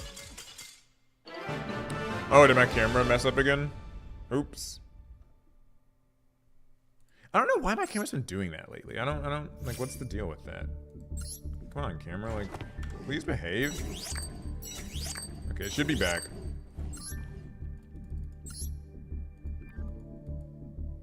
Dark Square stream. I don't know how that happens. Okay. So, we're already at the rank up game? I thought we needed one more win to rank up. Or like one more win to be at the rank up game, but I guess not. Amazingly good resman on. Yeah, this camera looks great on the stream. Alright, so we're in our last game. Y'all, we're about to get to Diamond 4 with Exodia from people just kind of giving up all day long. Okay. Shield of the Millennium Dynasty, making me pay all freaking 2,000 of these life points.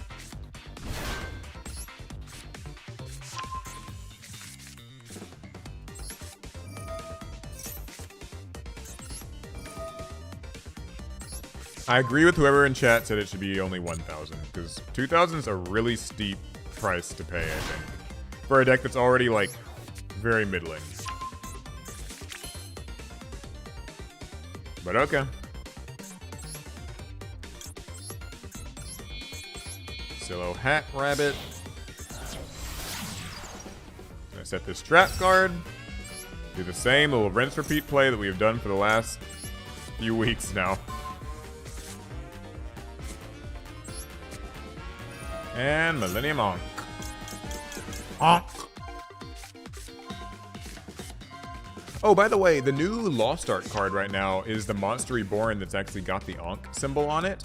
So if anybody was interested in getting that Japanese art Monster Reborn, you should go to your local card shop and buy some cards so that they can give you the Lost Art. But make sure you ask them if they actually have it first, just so you don't waste your money. I mean, I guess it's fine to like buy Yu-Gi-Oh cards in general, but if you're going with the intention of getting the Lost Art card, then you might wanna verify that first.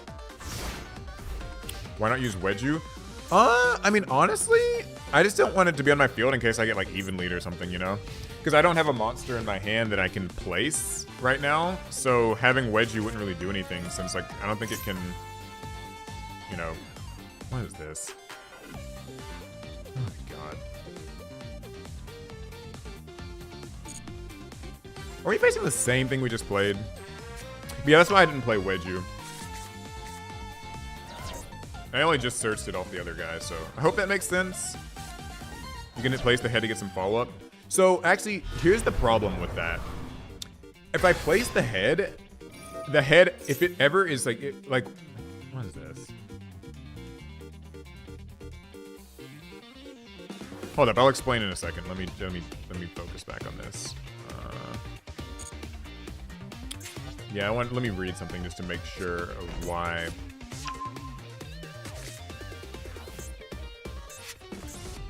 Yeah, so I just don't like doing that because like it'll give me follow-up for next turn, but since I can't summon whenever I place this turn, I just feel like I'd rather kind of not have those cards in the back row just sitting there vulnerable. Because I don't like the idea of like more of my cards being lost if they weren't giving me anything on the turn that I use them, so Okay, what is this? Control an illusion or spellcaster, add a white forest monster. What did this thing set? Deception.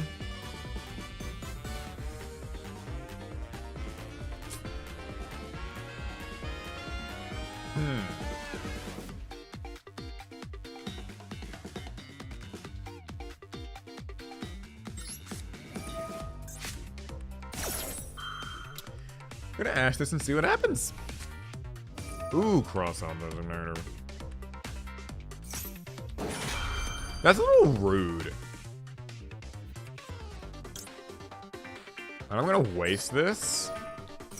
And like, it's really probably not the best idea to do that, but we are.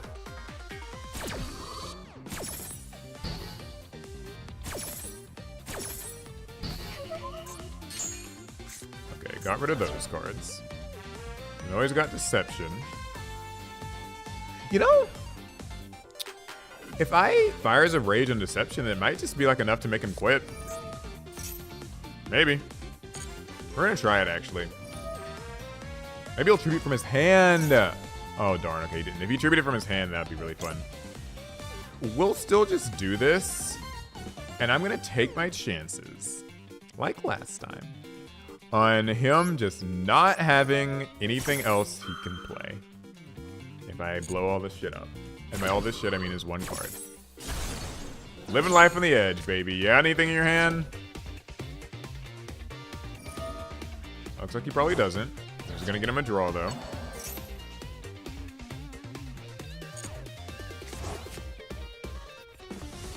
Please don't have drawn anything too good. Please.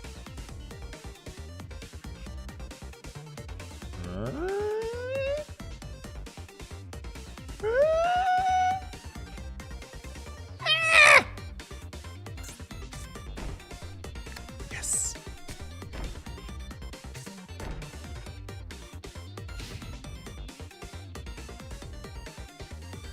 I guess I shouldn't really summon this.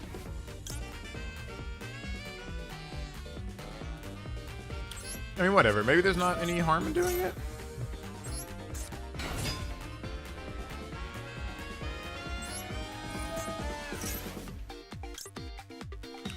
I could obliterate Blaze instead of... Yeah, that'd be smart. Maybe. We'll try it. I mean, like, in theory, the worst that's back there is like an imperm, right? Like in theory, right?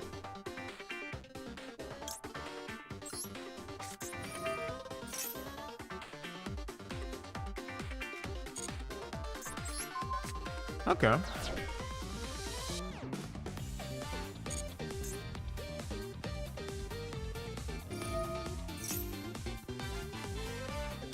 I'm assuming it's like an imperm that he's got back there. That's just my guess. We're gonna activate this effect. Boom. Everything's going. Later, nerd. Oh yeah, I can't select them all fast. I have to just do it like this. Okay. Okay. Cool. Oh, wait, he has some grave effect, doesn't he? What? Like, what can you do?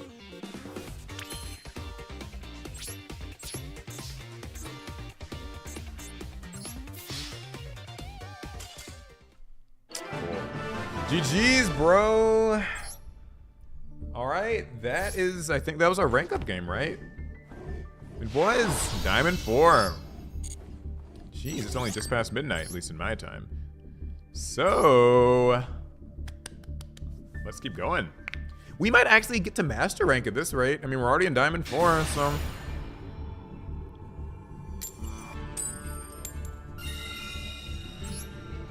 That's, I mean, a lot of these people kind of like gave up a bunch, but we got some really lucky Fires of Rages going.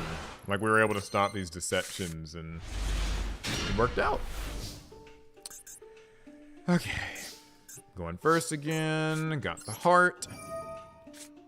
the heart of the blue eyes. Oh, we're gonna get drolled? We got drolled, ooh. Kinda yucky. Not very cash money of him. I guess that means I probably shouldn't really bother with Golem, since I can't get anything. So this means I don't get to get my... Oh, well. It's fine. We'll just summon our Exodia, get one card in the back row to protect us, and that'll be all we have.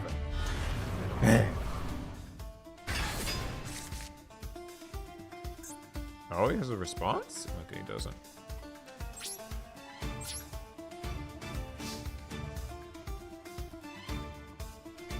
Okay, as long as this doesn't get negated.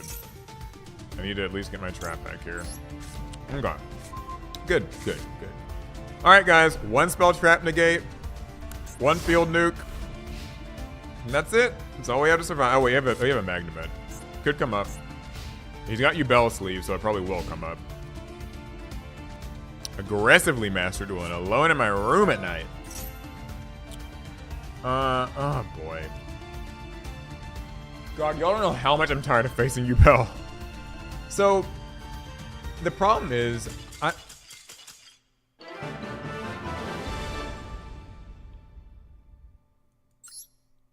Anywho. Like, okay. Now, anybody who was defending the last person I was bitching about, like, quitting... Can you why did he like, come on. Like, you put down a Nightmare Pain. What's the misplay? I guess maybe you meant to play something else first, but like, I don't know. Like, I didn't even do anything. Like, whatever. I shouldn't complain too much because, like, I also hate Yubel, so, like, why am I so angry about them quitting against me? It's just something about, like, just these people just giving up these duels. Ugh. Ooh, this kind of sucks. Shifter. He's probably playing the same shit as me. The last couple shifters we've seen, I feel like, have been this Exodia deck, so...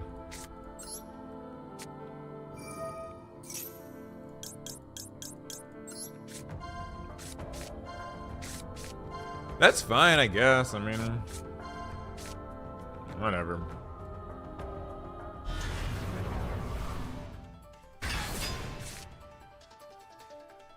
Yeah, I feel like he's probably playing the same shit I am. Based on the sleeves and the field and the mate base.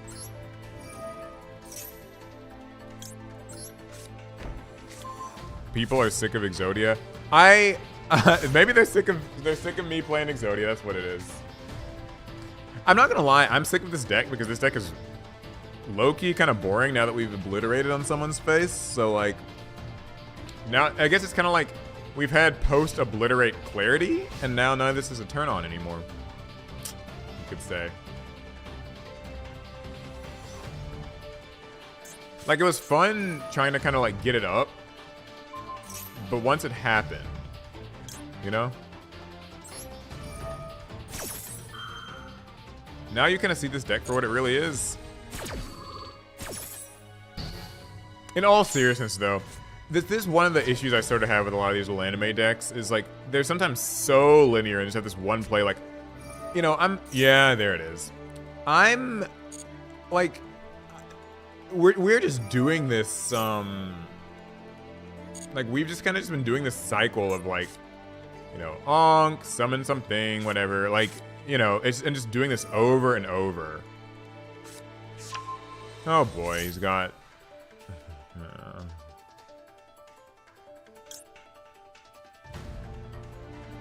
I guess I might as well just... Because, like, this can... Once he...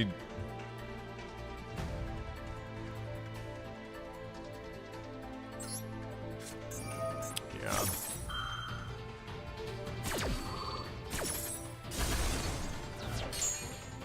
He has Onk anyway, but this isn't so bad. Since if he summons Exodia, he can, like, if he wants to attack me, that he probably won't attack me, so. I don't know. We'll see what he does. It's up to him, really.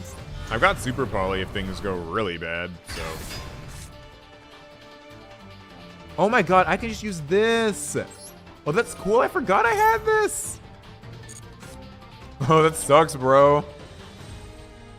Okay, I'll understand if he quits. That's I play this deck, so I get it. He probably know anything else, but like, I forgot about Blue Eyes. I'm not gonna lie. Yeah, but in all honesty, this is what, like the third mirror match tonight? At least the second. It feels like it's like the third one. Yeah, now that I've like Exodia'd on somebody, I think that I'm seeing this deck for what it is, and it's kind of dull. Sort of samey. Like, I'd still like to get to Master Rank with this deck, but I don't think that I will try to get to Master 1 with this deck, because it's so linear and so repetitive, and it really isn't very stimulating. And when you're Master Dueling alone, stimulation is what you need. Ah! Tier Limit Sheeran.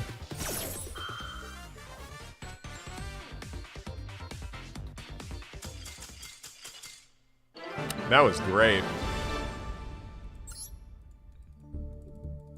Yo, this is like, it's kind of interesting sometimes. Like, sometimes like I've had people message me and they're like, you know, I can't get like past, you know, gold rank or whatever. Like, it's too hard to get into diamond rank. And then sometimes I'm like, it almost feels like it's just a simple matter of like, you queue up, use a max C, and a person just gives up. Like, this person didn't even know what I was playing. I know, I get it. I know Max C is annoying, but like, I play it and you just give me the win? Like, just hand it out? Okay. Yeah, Ethan's like, where are these guys when I play? I know, where are they? Because people are giving up in these duels.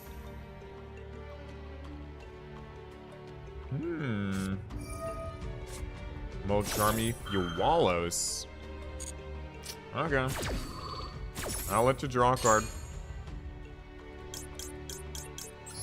Uses literally all the summoning I can possibly do, so. Vanquish Soul, yeah, Vanquish Soul's way more fun. Like, it's more engaging and interesting. Because this deck, I mean, we are sitting here doing this one play. Just everything is on this one spell card. And that's it. I'm gonna set. I'm gonna end my turn, set Exod Fires of Rage, find a good time to use it, and they'll either scoop when I do, or they're playing something busted that can fight through all of this. And that's like the extent of this deck, like for the most part. I mean, there's a little bit more that it can do, but it ain't much. It ain't much. It's not a knock against this. Like, I still think it's conceptually pretty cool, even if it's a little bit overbalanced. But like, yeah, that's Millennium. In that way, it kind of reminds me of like the Shining Sarcophagus deck that they made for Yugi, where, oh, Tenpai.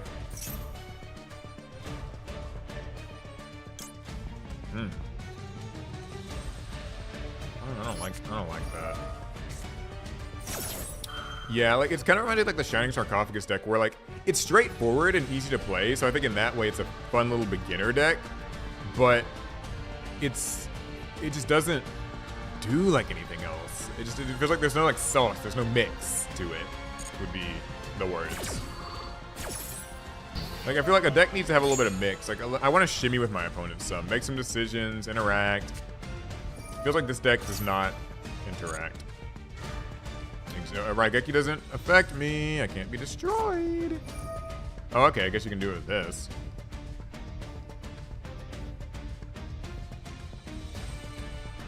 Like, but you'll have to send your Pydra, so that way I can't use monster effects in response.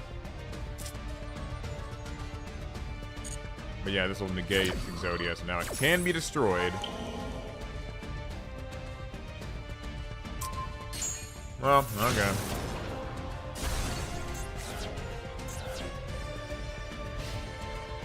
Oh, that's all he had?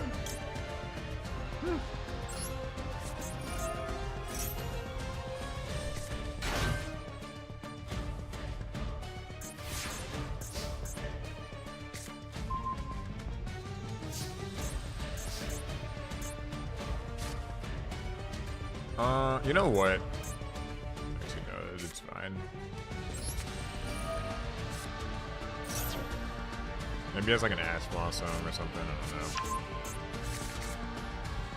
This might be a quick, kind of just open and shut one. He's got something in his hand though. Maybe it's like a Bestial or whatever. I don't know. Would I rather play Dino Wrestlers or play Cyber Dragons? I mean, I like Cyber Dragons more. That's one of my personal favorites.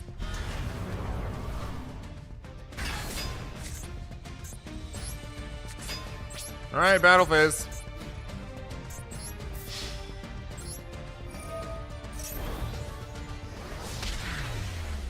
That was easy. Cool. Great. We're just tearing through Diamond rank. Diamond 3, y'all. Diamond 3. Wild. Actually wild. How long have we been live? I feel like it hasn't even been like, what is it, like 3 hours? Two and a half or something like that. Like it was kind of a challenge to get out of Platinum, but now that we've made it into Diamond, we're kind of like pushing through. Never seen a more free climb. I know. Like we're playing Exodia. Like we faced a couple of Fiendsmith full Snake Eye decks, and we've managed to beat them. But for the most part, this has been people just giving up. Like he's giving up and handing us games on a silver platter. Okay.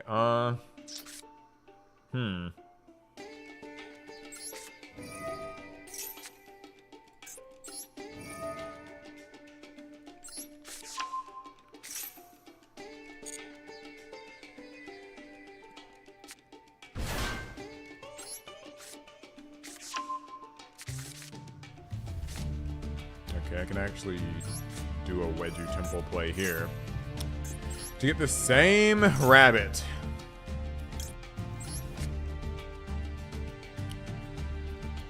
And we'll do Sengenjin.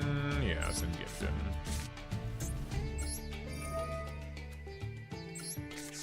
Show the Ankh. Didn't have anything to do. Cool, he summons. We'll grab a shield. Or we get Heart of the Blue Eyes, actually. Set him up. Yeah, probably better to do that. We'll activate ya. Grab a card. Like that's my problem. This is starting to get a little boring. Like, I'm gonna try to get to master rank with this because I promised I would. But like, if I do, then I think I'll just switch decks, or maybe I'll do the Fusion Synchro Festival because I haven't actually done the Fusion Synchro Festival. I haven't even started it, and it like, ends in about a few days. So.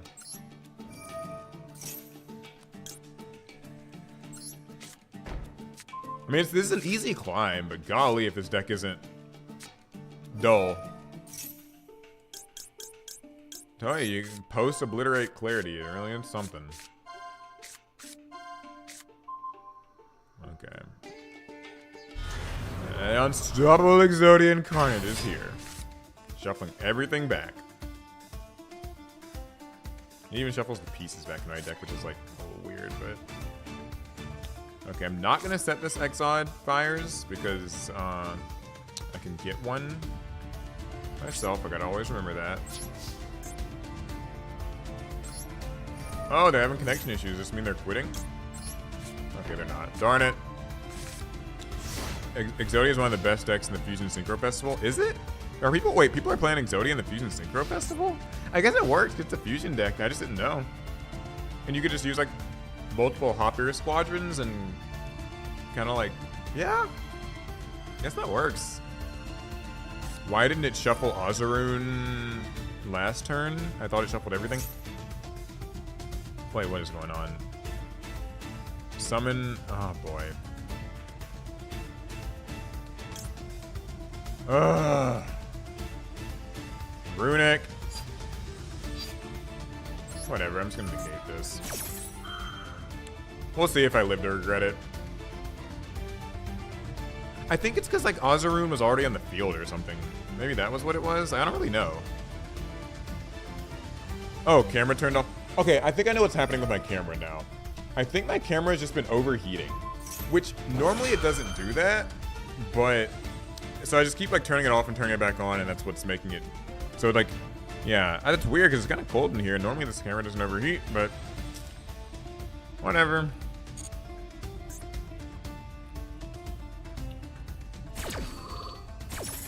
Yeah, I don't know why it's doing that now. This camera's weird. Looks nice, but it's weird. Fuck you, Hugin. Die.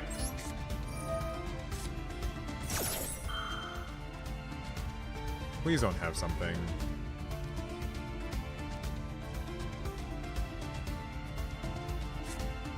What is this? Ugh.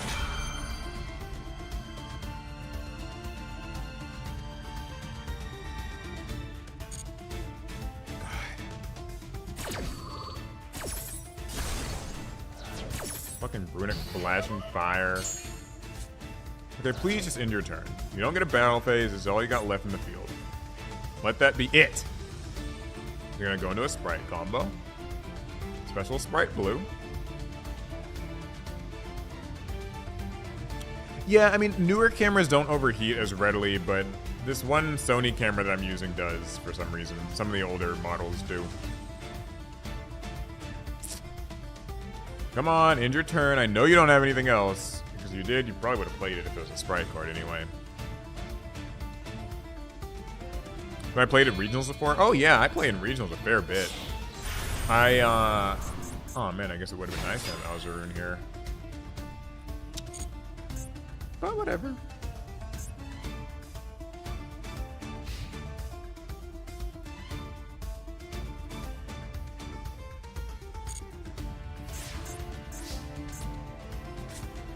Yeah, I played in plenty of regionals. I'm actually planning on going to YCO. Later. What, can we get a counter on the amount of people who've just been surrendering?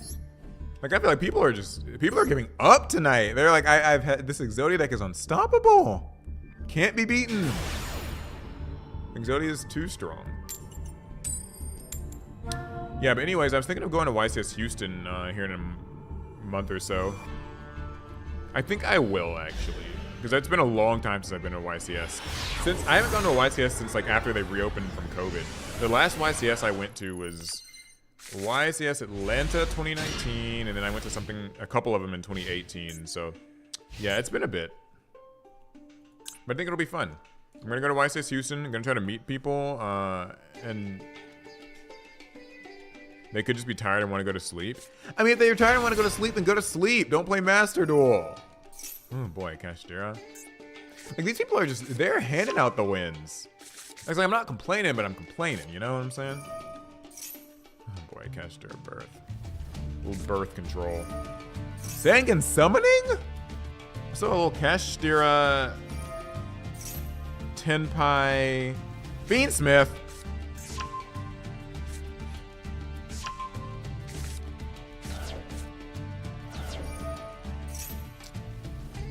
I am a little lost, you could say.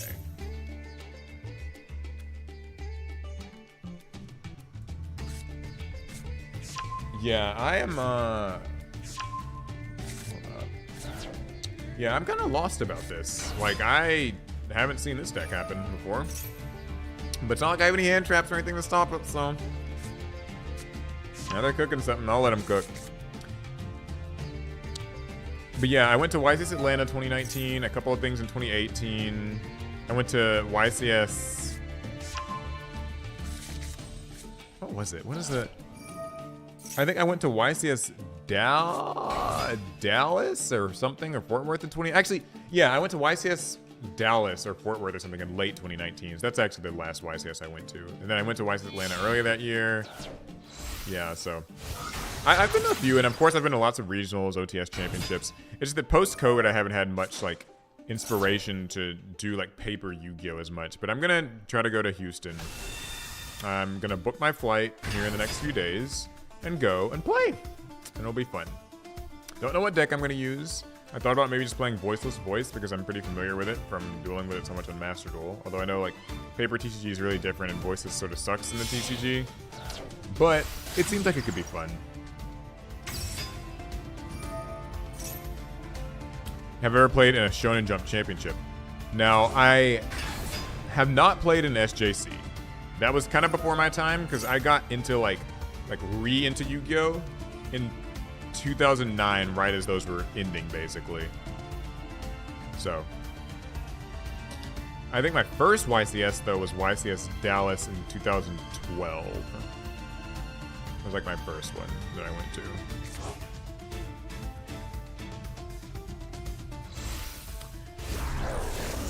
Alright, what's happening? Right now, I guess it's just Fiendsmith stuff. But I assume he'll also make like that one Fiendsmith dragon that stops effects in the battle phase or something. From Louisiana. Larry's doing good, yeah. He's been, I don't live nearby anymore, that's why I haven't been able to record vids with him, but I should be seeing him soon.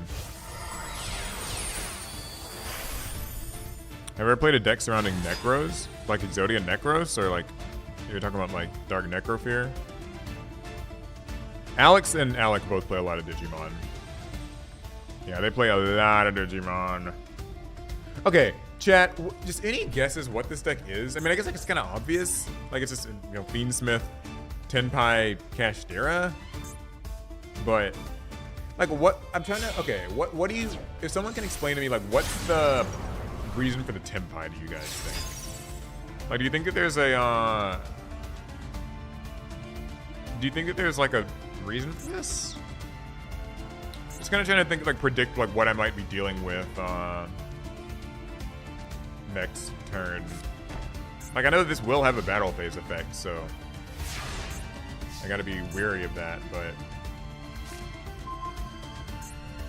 okay, so this negates summons. This is gonna eat my extra deck out. And this banishes stuff. So I guess Dark Ruler No More would probably be pretty good here. I don't know what he set. Maybe it's like Imperm or did he start? I don't think he searched anything. So yeah, we're just gonna Dark Ruler No More so we can play it all.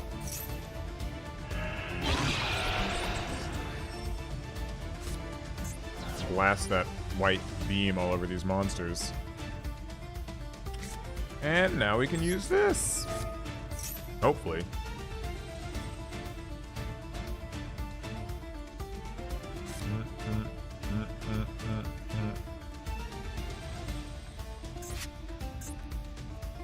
What's the backstory with Dark Ruler No More? I don't actually know. Like, I think it's just, it's Dark Ruler Hades, like, losing his powers? Like, having them taken from him? I don't know what's causing it, though. If somebody can explain the art of that better than I can in chat, please, I invite you to. But my understanding is just that, like, he's just kind of losing his powers.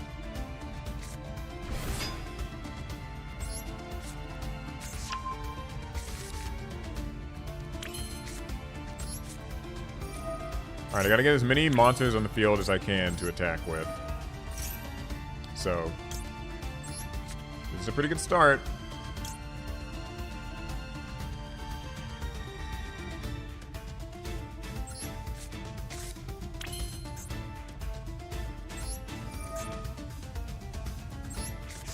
How's the stream? Stream's going well. Y'all, we're tearing through Diamond Rank. It's actually kind of crazy. Like, I didn't expect it to go this well. Like, I was thinking, like, we were gonna just suffer in Diamond, but we're making it. Like, honestly, we're making it.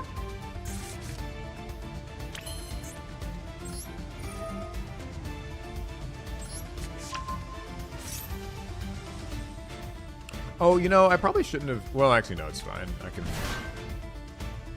like, because I can add Millennium Ankh and then just research it. So I suppose it's not really all that bad. Platinum's the real challenge. It really is. Like, Platinum seems like it's been the hardest thing yet.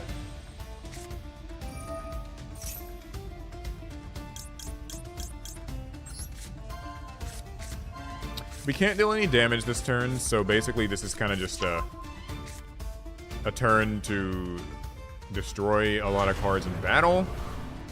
Namely these three, because Unicorn's not too big of a threat.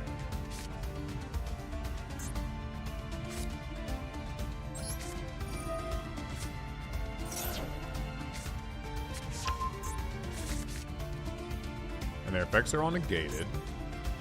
And I can negate a spell or a trap. Oh, yeah, he can... Oh, again, never mind. Unicorn's negated, so it's fine. I was thinking that must be what his prompt is. Okay, so 2,000... Okay, so I'm thinking this over that, and him over him. Yeah, that should do. What's this do? This isn't... Okay. Alright, so you over you. Right. Good. You over you. Don't want any of this card. And honestly, like, really, I could attack Unicorn just so that it can't... Oh, wait, but, like, Birth will just bring it back. So, yeah, it should be him. Yeah, don't overthink it. And use my effect. Gain some attack points. Boom. Does that have a graveyard effect? Please don't tell me it has a graveyard effect. Add 1 Dark Contract card from deck to hand. Maybe he's running that. Oh, okay, it's this thing. That's not so bad. Okay. End phase. We'll use Incarnate's effect. Set this. Paul, should Maxi stay banned or be limited? I mean, are you talking about the TCG? I should probably just stay banned. They got Mulch Army cards out now, so I think they're fine. I think they're doing A-okay. I love those decks like Fire Fist or even Sala. They do a very long combo to end on literal crap. That took a turn. I like Fire Fist and like Salamangrate alright, although I don't like that they slowly turn Salamangrate into just like an OTK deck, really. That's... Like, I feel like Salamangrate used to kind of be mid-range, but now it's more just OTK. I've been thinking about building the Millennium decks in Smash Duel. UR count's not too bad. Yeah. Hey, Nicholas, by the way. How's it going? Nick is a long-time APS fan. I always appreciate him. What was I going to say? Yeah, I like this deck. It's pretty fun, and it is cheap to build.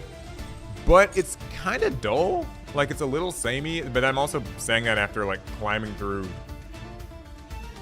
I've been laddering with this deck for a long time. It doesn't have a lot of left and right movement. So if you like a pretty simple deck, like just very straightforward, I'd say it's good for that. But I think they could have designed it a little bit better. Like, I think they overbalanced it. I think these shouldn't have to pay 1,000 life points to use their effects. Should be, or they shouldn't have to pay 2,000. It should be like 1,000 to use the effect without Onk. Alright, here's where we're gonna use the Fires of Rage. And I think that Exodia should have had more protection. It should be cannot be targeted and cannot be destroyed. I think that it deserves a little bit more protection than that. Imperm. I guess I have to.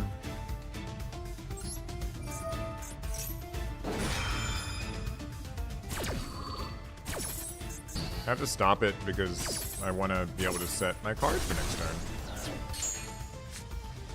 And not lose my attack points. Ooh.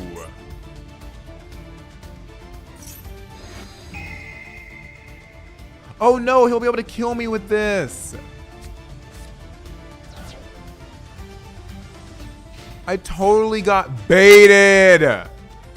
Okay, I deserve that loss. He earned that, I guess. I mean, he had triple tactics, but like, that sucks. Oh, that sucks.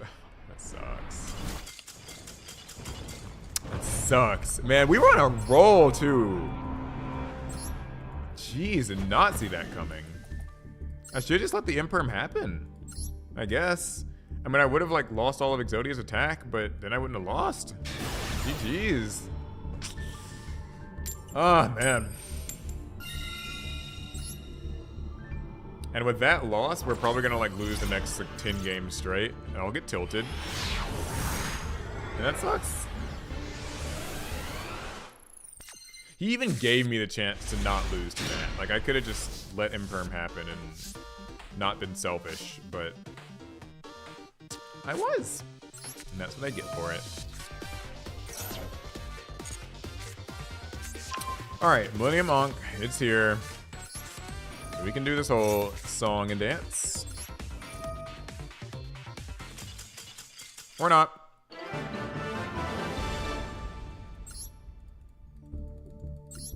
Yo, I swear we're in Diamond rank. Like, we're in Diamond Tier 3 and people are just handing them out.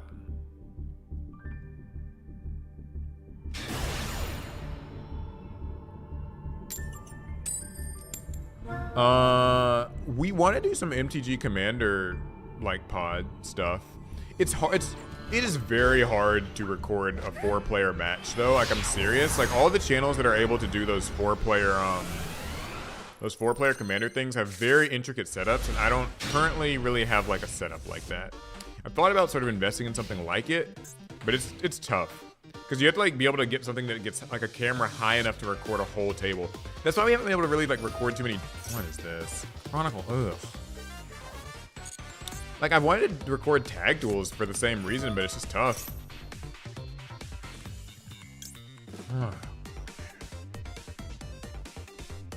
This stupid ass deck.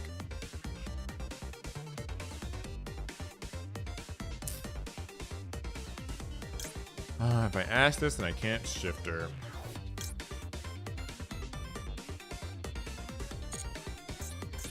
Man, was that the quickest porpoise yet? It feels like it. People are not here to play today. Like, literally, they're not here to play.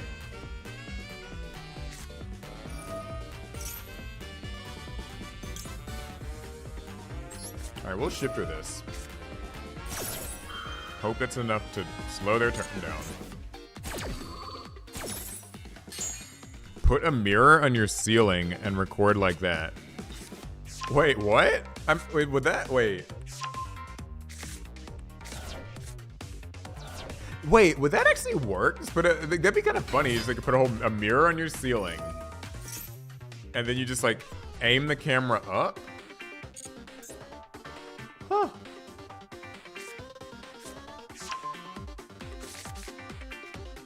That would be kind of funny.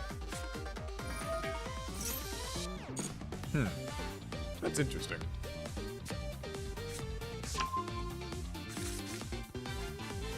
Yeah, weirdly enough, Commander games are easier to follow on video than in real life. I agree with that, by the way. Like, I do, I guess he's gonna try to get like Nightmare Throne or something. Or Nightmare Pain. Whatever, I'll stop it. Yeah, no, I agree. I like watching those Commander matches where it's like the 4-player things, like, because my problem with Commander is I have such a tough time keeping up with what's on everybody's field and like making my decisions when I play. I mean, I guess people who play Commander for a really long time are used to it, but for me, I'm not very good at it, so I do find it a little easier to follow on video. Why can't you do a 2-player EDH? I mean, yeah, but like if you're doing Commander content, like you gotta kind of do it like 4-player. Like that's what people want to see. It's not that I mean, I could just do 2-player matches, but I feel like the vast majority of people, you know, when Commander comes up, what they want is that 4-player kind of interactivity and stuff. At least that's, I mean, that's like my assumption and that's what people want, but at least the best Commander content on YouTube tends to be like that. But yeah, when I play Commander in real life, I usually find myself just feeling like it's tough to follow a little bit. Like for myself, it's hard to keep myself engaged. I should just backseat, I don't know. That might have been better. Whatever.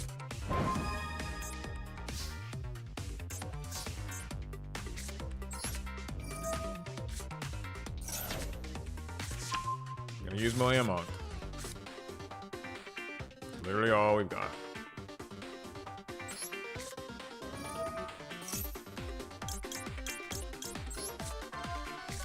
Ignored. Oh, I ignored a super chat. Whoops. Oh god. Too into the game. Bone Daddy. Wow, that's a funny name.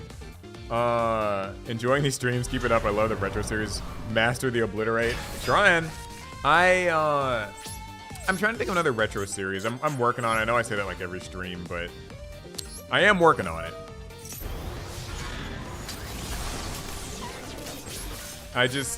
It's so hard. Like, I wish that Konami could make a new, like, kind of retro product to do something with. Because I like those progression series type things, like, more so than... I thought about... I've strongly considered just doing a pod. Like, not a... What is not? A cube. I've considered just doing a cube. But it would be tough to... Maybe I could do a little progression with a cube. That might work. Hard to say.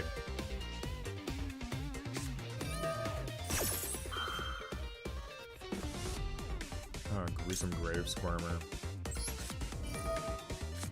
I'm gonna max C on this.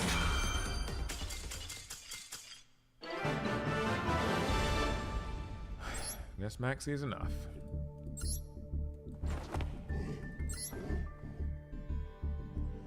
Yeah, the retro pack progressions are fun. I will say retro pack clearly wasn't, it was a pretty well designed set, but it wasn't exactly designed for like a long-term drafting experience. It's fun, but maybe not perfect for it. Like, and Nick, you can tell me how you guys' retro experience has been, but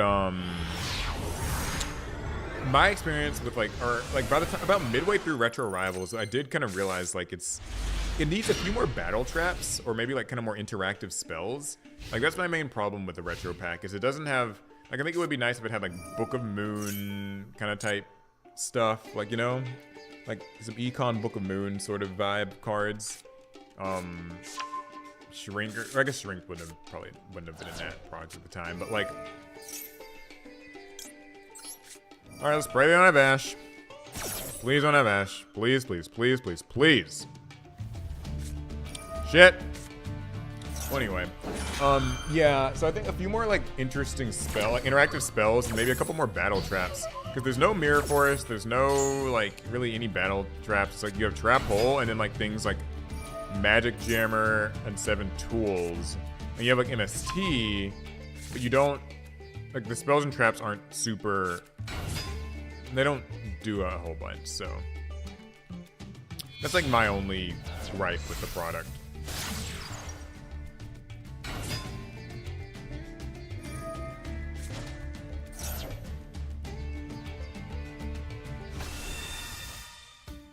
Is competitive Commander 2-player or 4-player? I don't know. Do people do...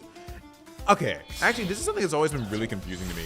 Do people do 4-player Commander tournaments? Because I've been following Magic news over on the podcast. By the way, that's the Pod of Greed, our weekly podcast. Alec and I do it. It's every Thursday over in the second channel, APS Amplifier. Tune in, watch it, subscribe, whatever. Anyway, though, I've been following Magic the Gathering news, and I'm always kind of noticing, like, people have, like, you know, CEDH, where it's like competitive Commander, and it seems so strange to me, the idea of doing a 4-player, like a tournament where 4 people are playing Commander at once. Like, I feel like it'd be like 2v2.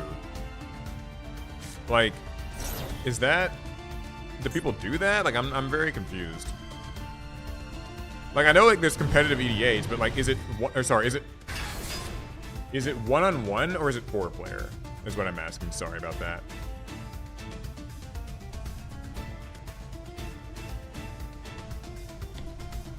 Because I'm not really sure, and I'm very curious.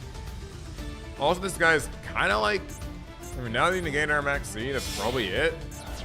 But we're going to see how this combo goes, and we at least have a play for next turn. It'll probably get negated, but we'll see what we draw. The tides could always turn if you get a lucky Super Poly or something. See, that seems wild that people are doing like 4-player free-for-all tournaments. I just feel like I'd be so afraid of sabotage. Like, I guess like there's some agreement in competitive EDH that you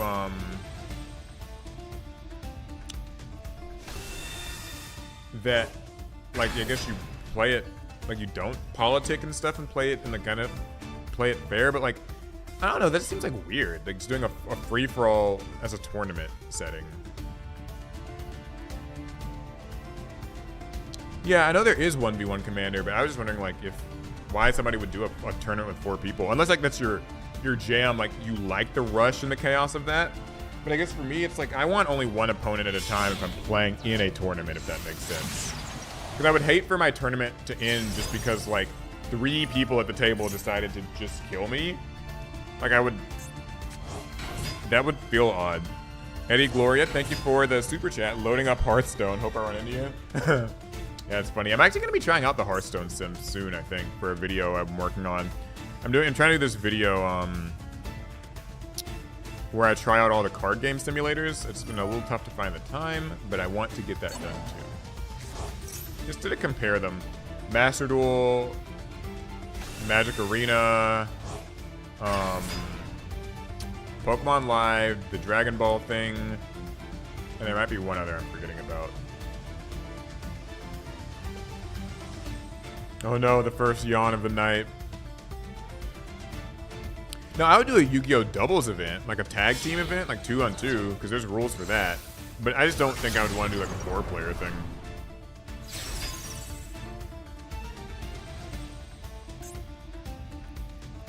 God, when does this end? Like, end your turn.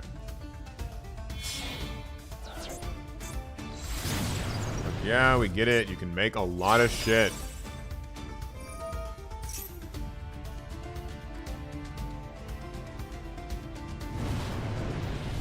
And to be fair, the combo's gone on a long time, so the yawn isn't unwarranted. I know, like... I guess here's my... Like, I get that there's an argument that I should just, like, give up here, but my thing right now is more so... Oh, he's got Ivy Masquerade, so he's probably gonna have, like, Nightmare Unicorn on me. My thing is more so... Like, I just want the combo to end so I can see if this will be enough. Like, it's unlikely to be enough. But I want to... Oh my god, a 3rd Exodia piece! Ah!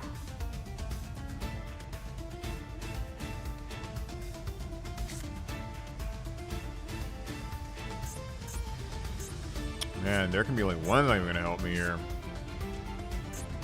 Oh... I added Anima, but it won't matter, because... Yeah... That sucks.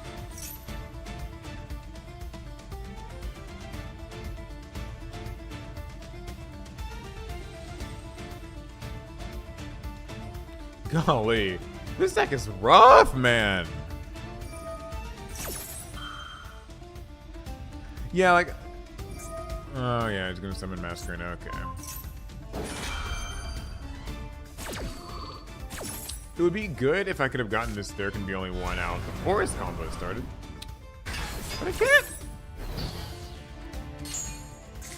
can't! These should have been, like, not a hard once. Like, I should have been able to just, like, activate shield again and again and again and again and again. That's how it should be.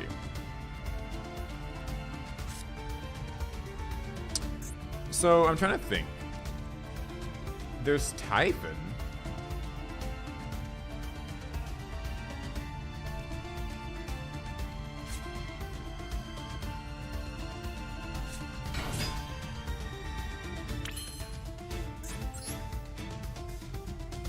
So Anima's gonna get negated.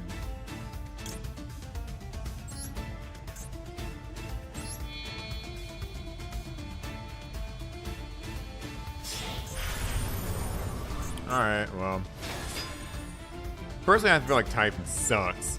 Now, like, anytime I'm ever having to make this card, I'm usually already losing so badly that it kind of doesn't make a difference. But...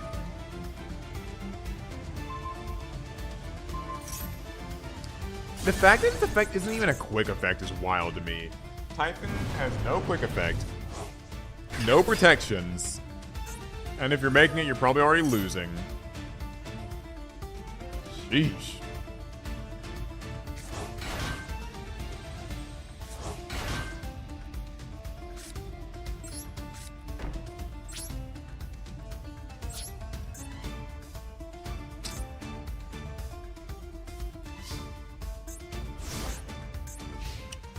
Okay. What's this? Pyro, Fiend, Cybers, Fiend, Fairy.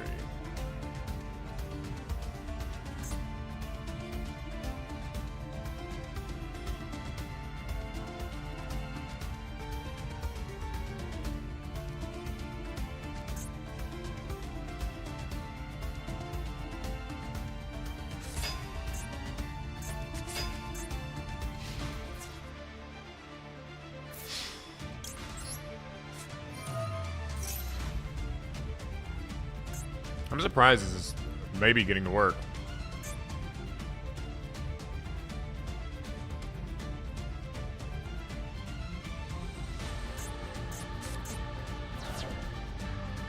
Okay, I might live.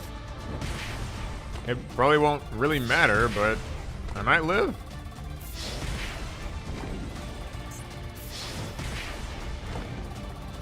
Okay, well, we get one more draw, and I swear if we draw an Exodia piece, I am going to obliterate all over this stream.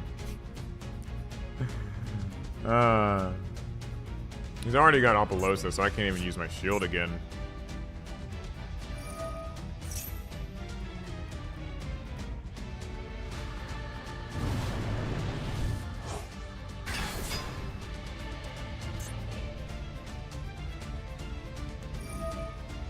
Oh, man, he just gets to recycle Flamberg. This is sad. Wait, there's a new ban list? Oh, okay, wait, I gotta check this out here in a sec. After this is done. Nobody tell me, don't reveal it. I'm assuming it's a new Master Duel ban list, I'm guessing, is what you guys are talking about. Yeah, I do want to see, but... Okay.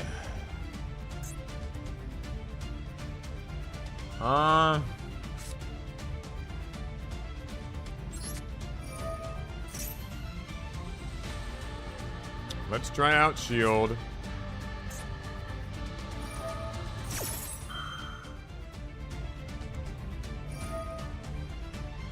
Always gonna try it.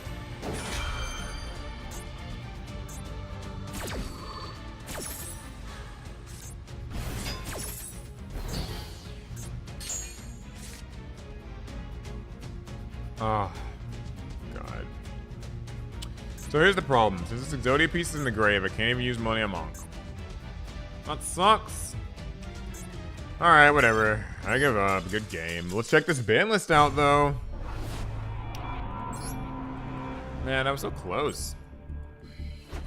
Right, how many more games are we gonna have to win to rank up? 3 now? Okay, so you guys said there's a new ban list? Is it notifications? Ah, okay. Upcoming Forbidden and Limited list change. Let's see what it is. Cards for which the limit... Wait, what? Oh, so they're just bringing 2 cards back to 2? And this doesn't go into effect until March 5th? Okay, that's always so weird on Master Duel to me. It's like, why do they do this thing where it's like, here's a new ban list and it's not going to go into effect for like over 2 weeks? That's so strange. Okay. What are these hit? So this is like one of those like non-ban list things. Like this is just like, okay, we're just gonna bring these cards back. Like it's whatever. Sign it mining. I didn't even know this was at 2. I guess they did this way back when like MathMech first came out and they were trying to hit it. And this is like a sprite kind of thing. Gee, that is pathetic. Like this is not a ban list. Sucks. Yeah, that's really not much. There's not much to speak of there. I mean, I'll give Master Duel this. At least they're willing to like move cards back to 3. Like sometimes I think the TCG takes a little too long to do that. But that could have been. It's like that joke where like that could have been an email.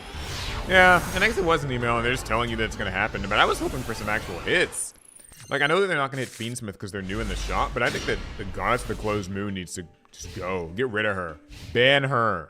You can keep the Fiendsmith cards because they're new and they're in the shop and stuff. I get that, but, like, please, for the love of God, like, get Moon of the Closed Heaven or whatever out of here. Had enough of her. I don't think Change of Heart's still banned. I feel like Change of Heart's been back for a hot minute.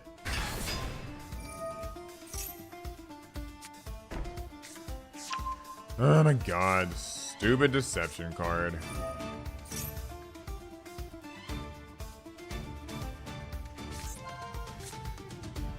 I hate Azamina.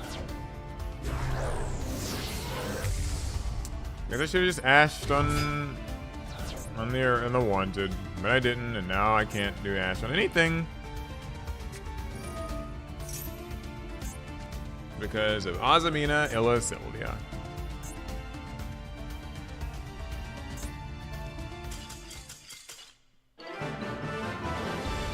Or that. Okay, what is going on? Like, I don't care if you misplayed, bro. You're using Snake Eye Azamina. You can figure something out. You can make some field. Like... Orad, yes. It's like, sure, give up then. Give me it. Just give me the win.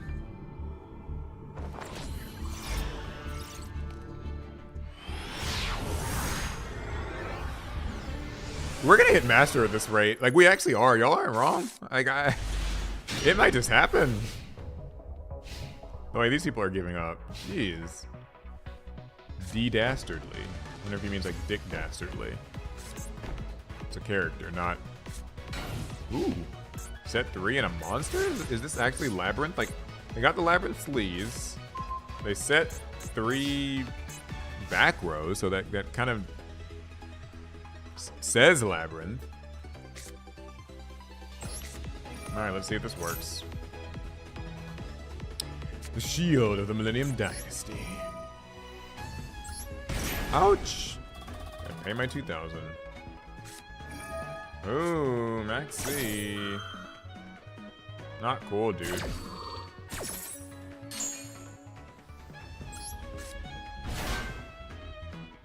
One win away from Master and get knocked from Gimmick Whip or Tenpai. I've had that shit happen to me. Like similar decks. Man, Maxi's rude. But this deck really doesn't have a choice. I kind of just have to summon Exodia. Like, I don't really get to do anything. Oh no, the Labyrinth cards are here.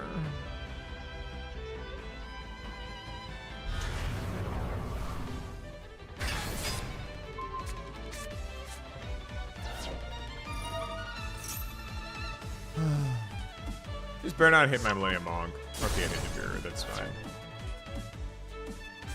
Ah!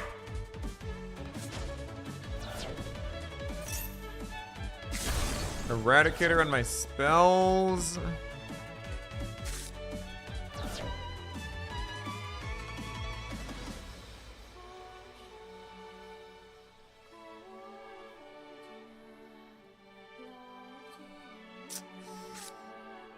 That bites. That really bites. Of course he has that thing too.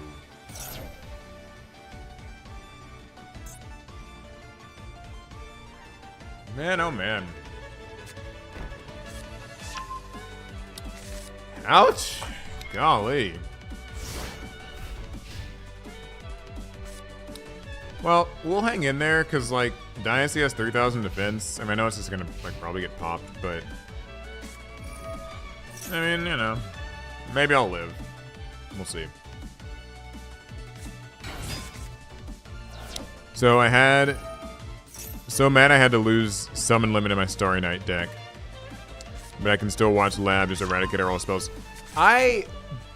Dude, I low-key think that Labyrinth is one of those decks that's never really gonna, like, stop being obnoxious. Like, you know, it's not like top of the meta right now, but whenever they do all this stuff with, like, eradicators and, like, transaction rollbacks, like, there was one duel, this might have happened on stream, I think people saw this, where I got, yeah, there was a stream for this. Somebody transaction rollbacked Eradicator and, like, the transaction rollback double Eradicatored me. This happened, like, I swear this happened to me.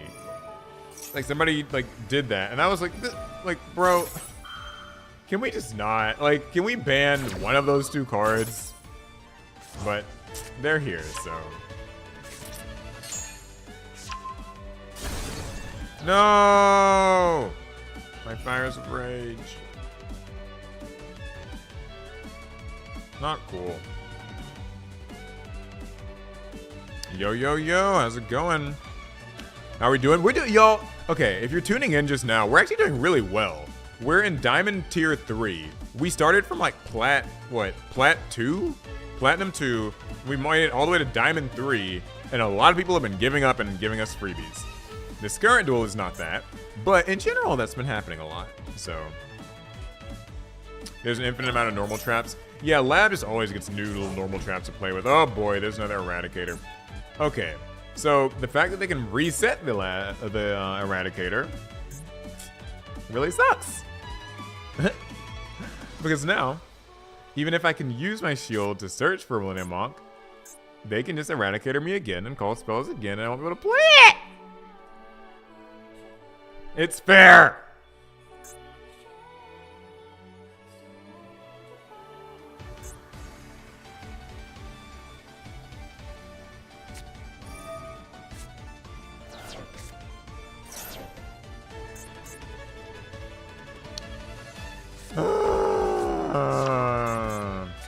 One annoying thing is even if I Lava Golem, they can still use that trap because like they just have to have a Fiend. I was hoping maybe you put 2 monsters I could Lava Golem it, but her little stipulation is a stupid thing. Oh, there goes my Super Poly.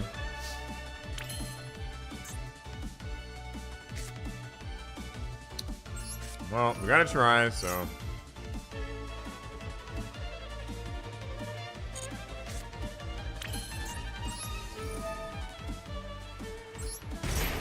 Pay my life points. I can get this thing in my hand, and then I'm gonna lose it. It's gonna be fun.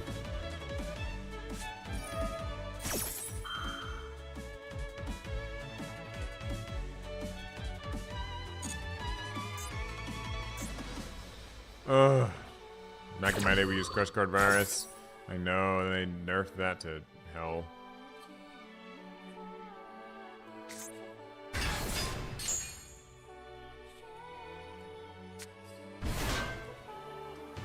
I mean, I gotta try to add Millennium Monk and then have it get negated, but you know.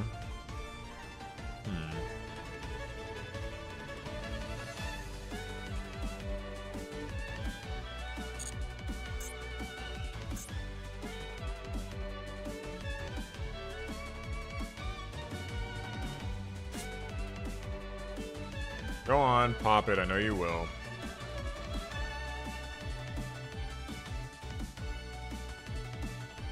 Or maybe you won't. Maybe you'll let me play my Millennium Monk. I don't know why it would, but.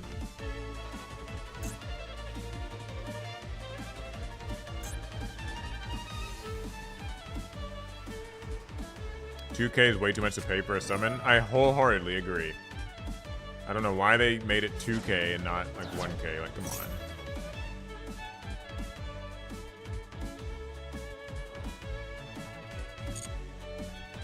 No, that's one thing that's a little strange. I thought they were going to eradicate her and then chain her effect, but they didn't do that. But I guess they're just doing that so like next turn they can just use Lovely again and Eradicator me again. And I will literally infinitely be deprived access to my Millennium Monk.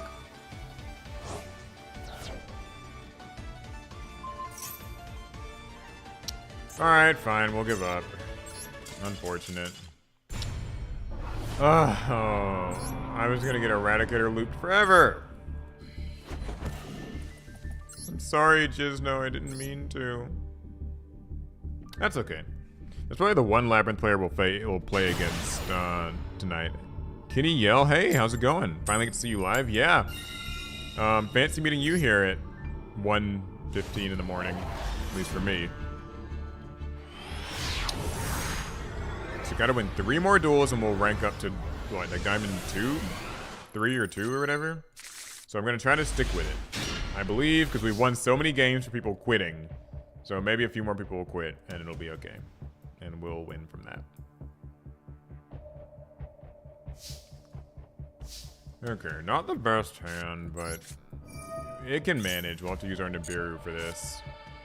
But we can get to our Millennium Monk. And that's what's important.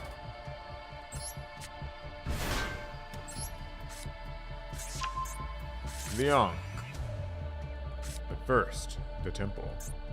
Ooh, unless he has Droll? Okay, no Droll.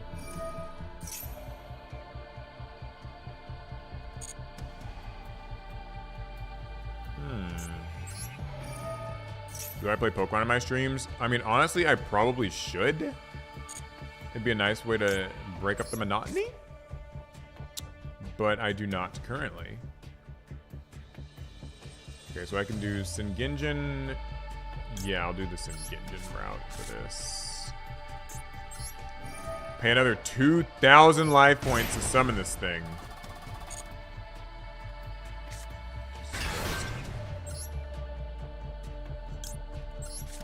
Heart of the Blue Eyes.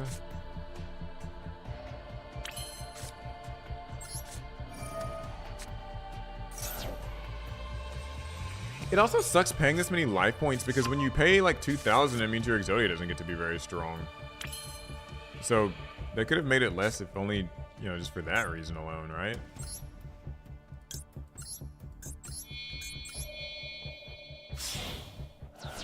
It just seems like that would be better. Have I ever played with Nova Alchemy? I have. Yeah, Nova's great. We gotta do another stream. She's fun. I also did a duel, I think it's on her channel, where we had to shred the cards whenever we lost. It was fun. She sent me a shredder and a starter deck, and whenever a card went to the graveyard, it had to get shredded up. It was great.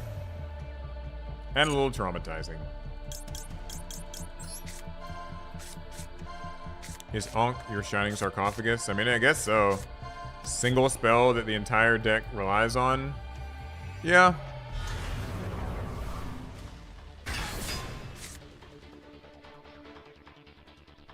Alright, we're gonna set the Super Poly. Got this Angel statue. End phase, get a Fires of Rage, and they have a Maxi in our hand. It should be enough to like beat most things.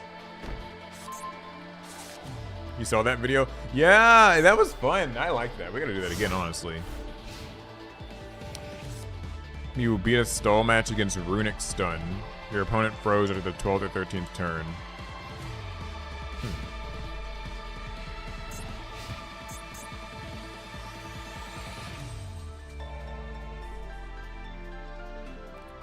Oh, boy. Well, I have a lot of viewers. We've been, like, getting close to 500 in a lot of these streams. So I have to ask the obligatory ask. If you're watching the stream and you haven't said hi in chat, just say hi. It's okay if you just want to lurk, I obviously understand. But, you know, you can. It's late and we're not doing any— What? But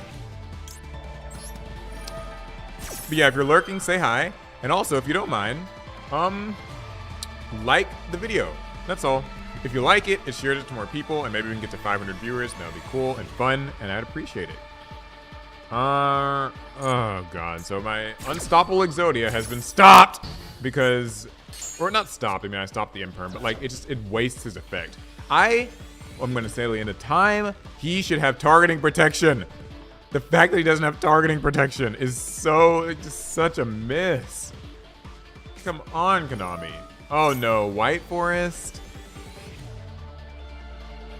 Uh-oh.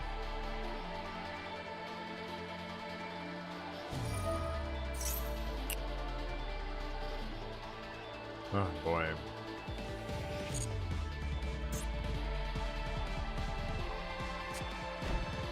So this is like a White Forest toy box deck, I'm assuming.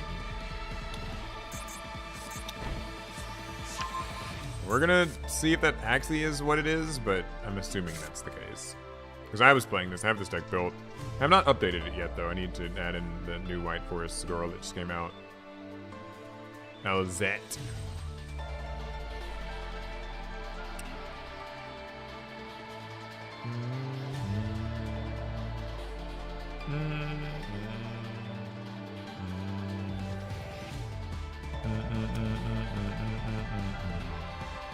That's what the girl's for? Yeah, I know, but like that, you're talking about that one like Millennium girl. Yeah, listen, I am not running that thing. I cannot be asked to do all that.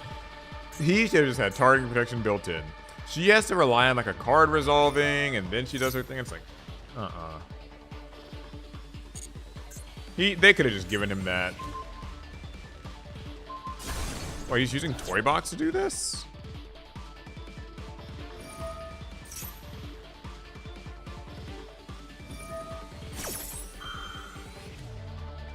Okay, we're gonna just use Max C and on this since we're summoning 2 cards.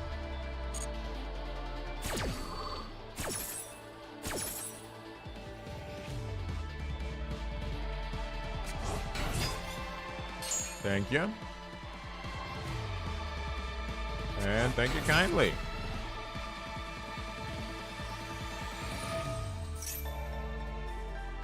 You know, just to be safe, I'm gonna just summon this Hazaroon right here. Like, because he might, you know, overlay or something right now, and I don't want that.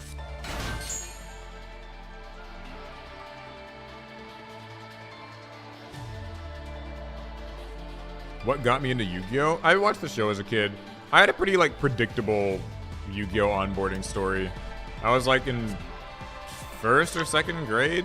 I think I was in 2nd grade and saw the show.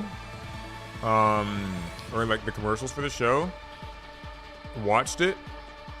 And then my sister and I were at Books A Million. Our parents took us to Books A Million and they bought us starter deck Yu-Gi and starter deck Kaiba. And the rest is history. Played in 2001, 2, 3. Got out of it after maybe 2003 or 4. And then in 2009, or really like 2000, maybe 8, I came back in and yeah. LZ. Yeah, okay.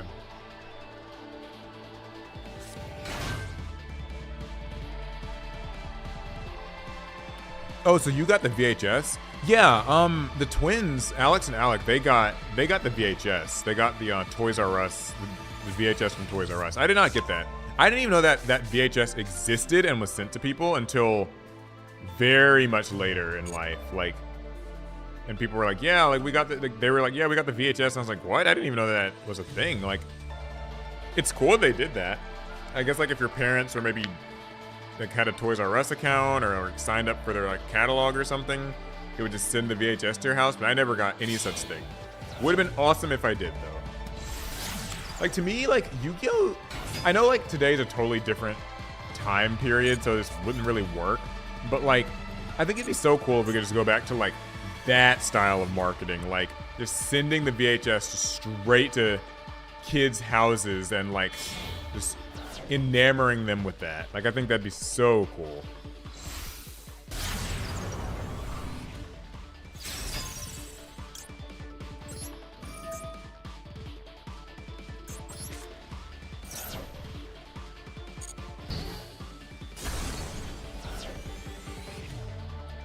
Yeah, I remember that. Now I did go to Books A Million a whole bunch. That was a lot of fun, but yeah, I never I think I went to a Toys R Us Yu-Gi-Oh tournament, or at least I went there looking for cards at some point, but I never really got to play too many of the Toys R Us tournaments, so.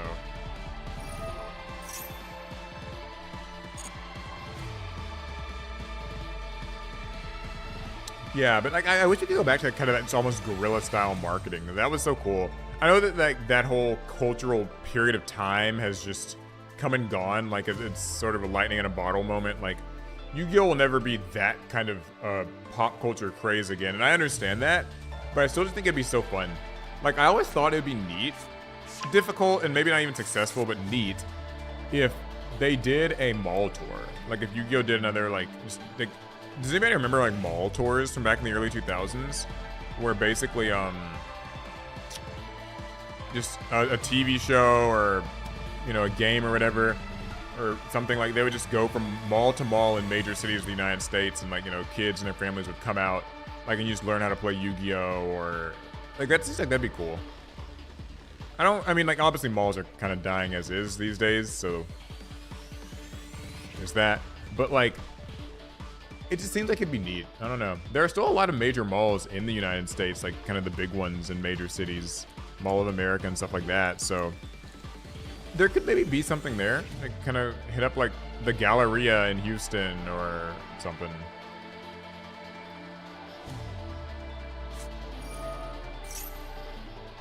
This guy's... Oh god, this thing is leaking. Jeez. Yeah, this guy's been kind of comboing off for a minute, but I don't know if anybody's noticed. We actually have 3 Exodia pieces in our hand. So, like, It could happen if he just gets lazy. Who knows? Yeah, that'd be cool. The closest I get to that experience is going to local anime cons, learn to play Yu-Gi-Oh! Panel, and teaching people to play the game. Yeah, I do. They do, like, at New York Comic Cons and stuff, and, like, other little conventions. Like, Konami goes to the official ones, but I'm sure other conventions have it too. Where, you know, teaching people how to play. I think, like, doing it at malls would obviously be, you know, the most accessible thing. Though in 2025, perhaps not. I wouldn't start with Pendulum. Oh, yeah, 100%. Malls on life support these days. You're right. Like, sadly, most malls are just dead. So, it kind of doesn't really check out. But, well, I can use Heart of the Blue Eyes, can't I?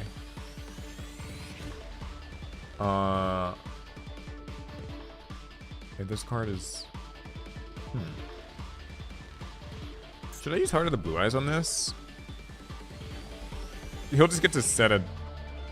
You know what? I'll do it. Like, whatever. Why not? Maybe it'll convince him to special summon more. And the more he special summons, the more we get to draw.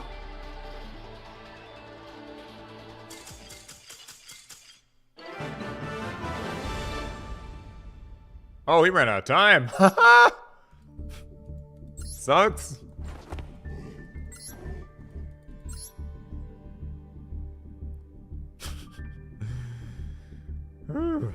Two wins to go. What are your thoughts with the Shining Sarcophagus deck? So actually, we were just playing with that the other day. It's going to be a video that goes up here in the next day or two.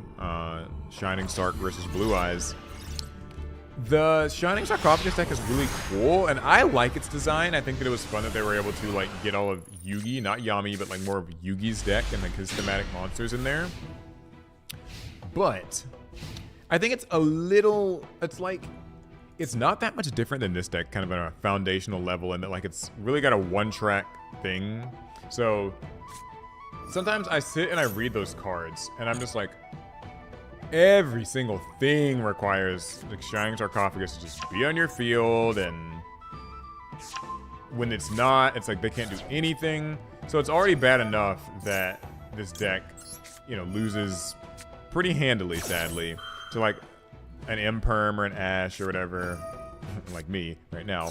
But it's just everything relies on Sark. Like, maybe it'd be nice if they could do the thing that, like, Horus got, where there's, like, a field spell that can count as it, or a monster that can count as Shining Sarcophagus. I don't know. And I also find the deck it's a little bland and straightforward, but it's simple and easy to play. There's not a lot of depth to it, which makes it, I think, good for beginners, but then also in some ways maybe not so good for beginners if you're looking for something that can kind of grow with you as you play. But overall, it's good. I'm giving a lot of in-depth thoughts on it, just all to say that I think that thematically it's good. Gameplay-wise, it's effective for the most part, but just a little bland. I'm so tired of Fiendsmith already. I will say what I said at the very beginning of the stream. I actually don't have too much of a problem with the Fiendsmith, like, engine power-wise. It's annoying that it can work separate from other engines and give extra power, but as a lone engine, I don't think it's the worst thing in the world. It's the time that it takes. Like, the Fiendsmith engine just plays for so long. Like, the cards, Engraver and Tract, and, like, all the little fusions, they're just shuffling things back and sending and shuffling and sending, and it's like, just hurry and get to the point already. Do I have a deck list for this? I mean, technically, I guess if you want to, I have a Maxi in the grave, these 5 cards in my hand, and then you can see the rest here. Pretty much what I'm running. So, yeah, but just the fact that the freaking Fiendsmith, the engine just takes so long to play out. 9% of people who play it don't know what they're doing. Aubrey, you're right. I'm not, like, okay, so to be clear, I don't know what I'm doing with Fiendsmith, so I probably shouldn't talk, but I'm also not the one trying to play it. But I've encountered so many people who just, they play these little Fiendsmith cards, and then they end up scooping midway through the combo because they mess something up, and it's like, or the many times we've seen on stream where somebody will have us dead to rights with their deck's engine, like Centurion or Labyrinth or whatever, and then they'll just transition into a Fiendsmith engine. Like, they'll lose, like, field presence with their own deck to go to Fiendsmith, and then end up losing anyway, because, like, You know what I mean? Like, it's, I don't know. But long story short, I just find Fiendsmith, it's like, it just takes forever. Like, come on, hurry up.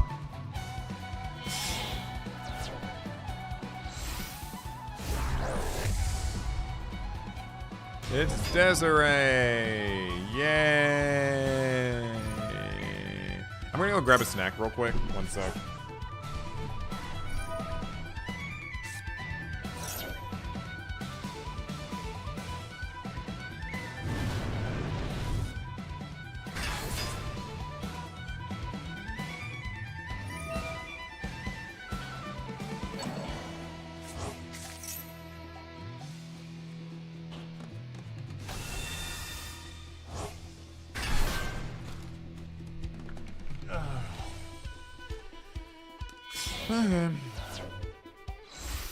Baiting Desiree is a pain. Yes, it is. I hate this stupid bitch. Whatever she is, I hate this card.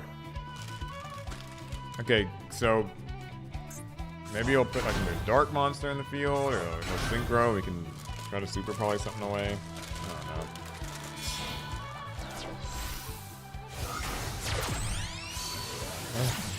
God.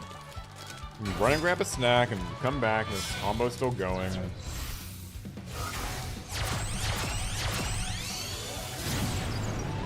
Oh, darn. No, I'm almost out of salsa.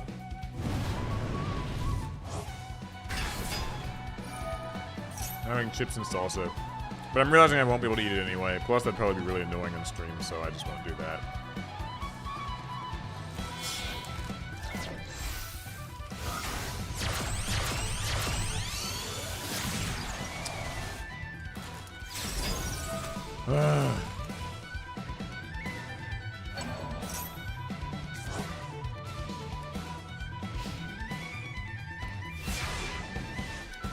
Okay. Alright. So, what's going on here? My Super Poly's not live, that sucks. Apolos is chilling, that sucks. This can negate cards, that sucks. I don't think I can actually do anything. But I can always try. Alright,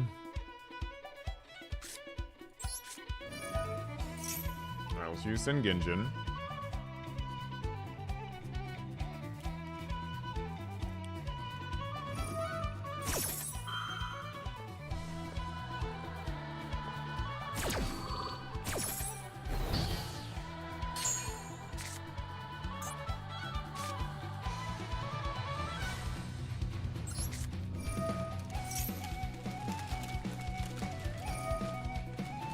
Oh, you're gonna let me use my shield? I mean, they're probably not really, but...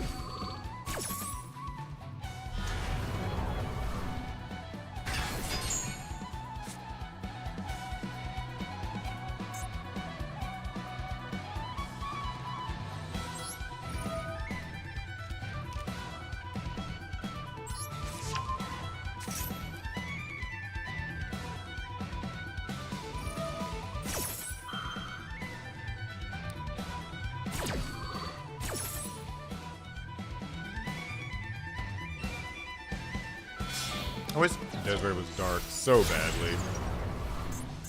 The fact that it's light is just rude to me.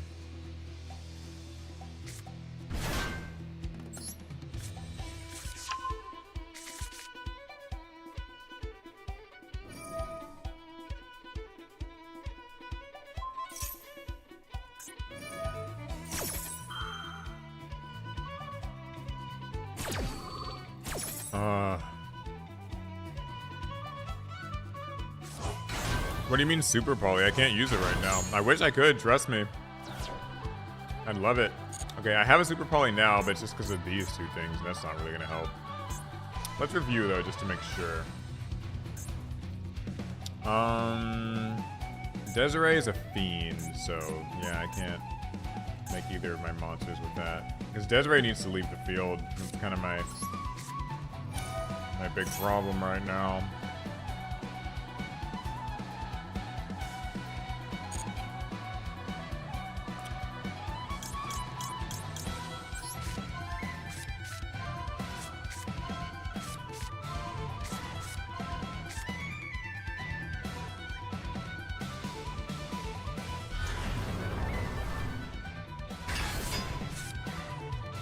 Okay. This guy can't die. Unless he wants to use Desiree right now. Okay, cool. So there's that. So this can negate my effect in the battle phase, unfortunately. Which means I can only attack this. Because otherwise, he'll just get negated, and that kind of sucks.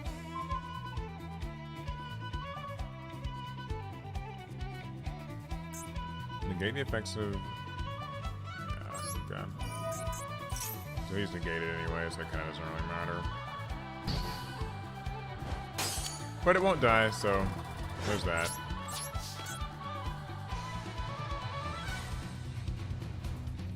Why is this like multiple times? God.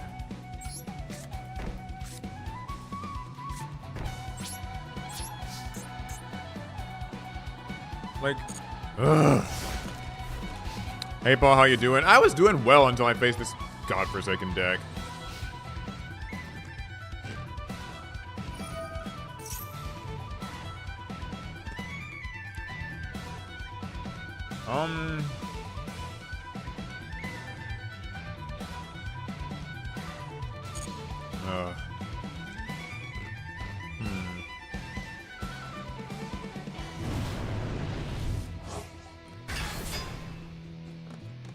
Okay.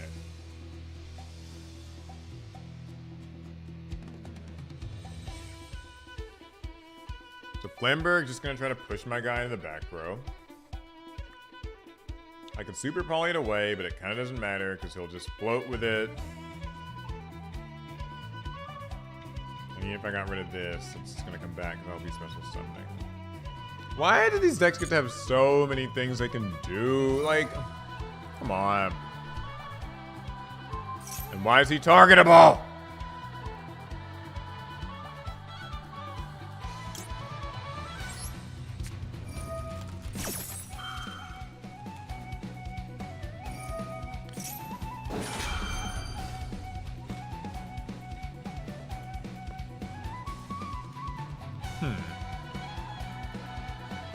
So if I was to...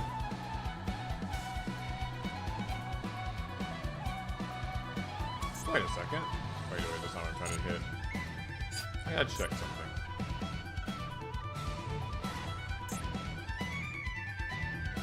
Same type of attribute, different name, same attribute for different types.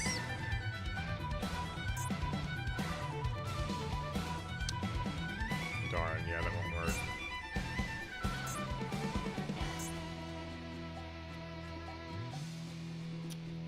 Unfortunate. I was thinking I could, like, super poly away Desiree into something and then, like, you know, it wouldn't be able to negate because it wouldn't have anything equipped to it, but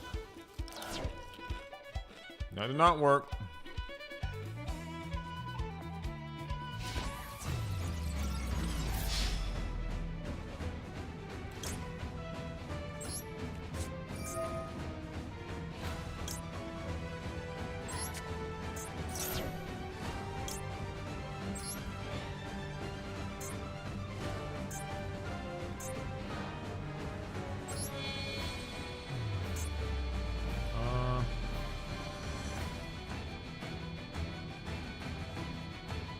This will just summon back, right?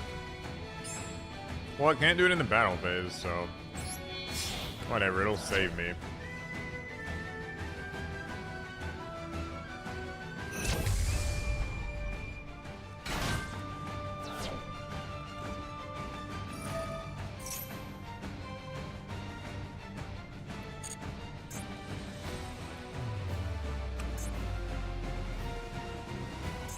Just needs to face up fire to resummon. I mean, yeah, but she's got this, doesn't she? Maybe I'm forgetting something. I don't know. Oh, I guess I could have used like this thing, so it can't be targeted.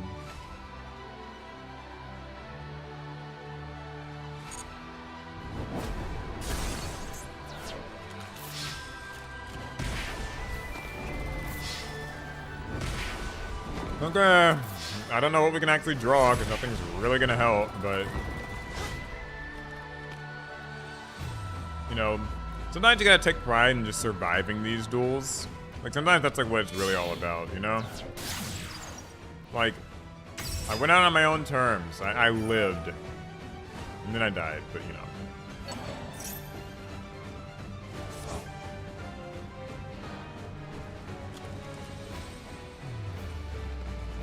There's Draw Exodia. I know! They need a spell card where like I can just top deck it and can just draw the 5 pieces for me. Oh, wow, you came a little late. Fine, you win. Player with name I can't read. We are gonna be... I have a bad feeling of where this is going. We are bouncing between needing like 3 and 2 wins. And we might be here for a while. Unless we get some people who give up and quit. But that might not happen.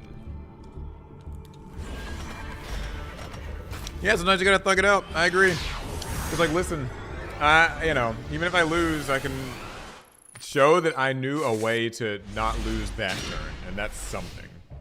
Okay. He's going first. He's got Flower Card in sleeve, so it might be something toxic. Okay, just do this her.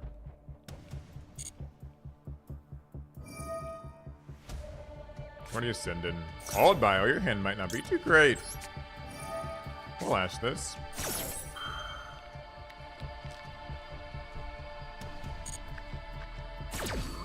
Since you so kindly pitched her Called by the Grave. Ah!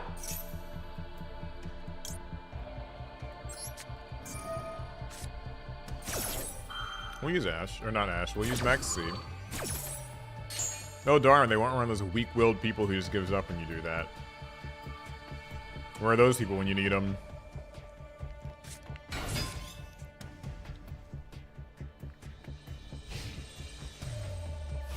Did you make it to Diamond with this deck? Yep. We're in Diamond 3 or whatever, so... Somehow we've made it with Exodia. You guys have seen every step of the way, so...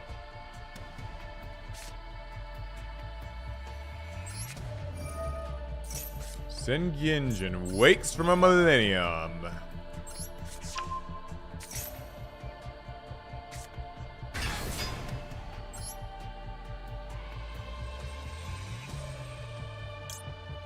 I guess the responsible thing would be Heart of the Blue Eyes, I think.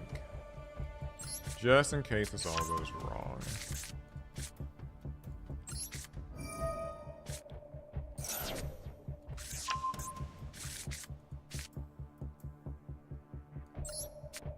I might just be able to kill him this turn. I don't know.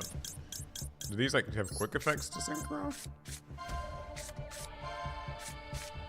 Don't think so. Yes.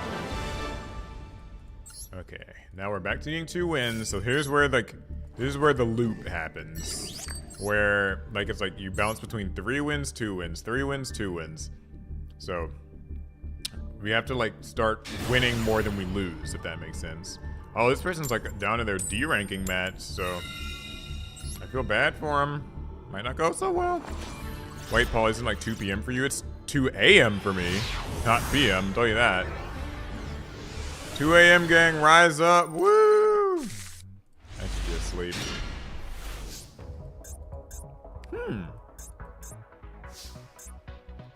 Here's an interesting hand.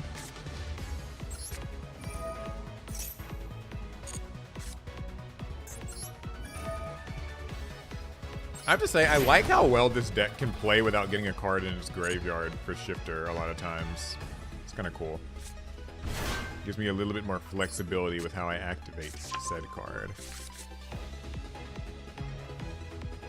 Draw. Ah! Draw. Ouch.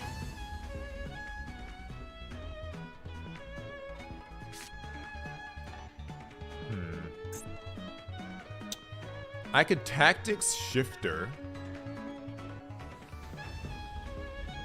and just set there can be only one. And you know what? That's what we'll do.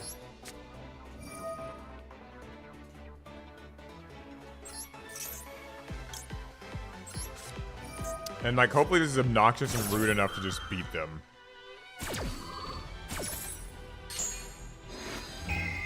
Bonk. Mathemax Sigma. Oh, you get out of here.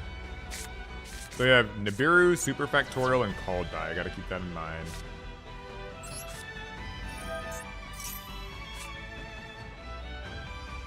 Nibiru, Superfactorial, and Called By.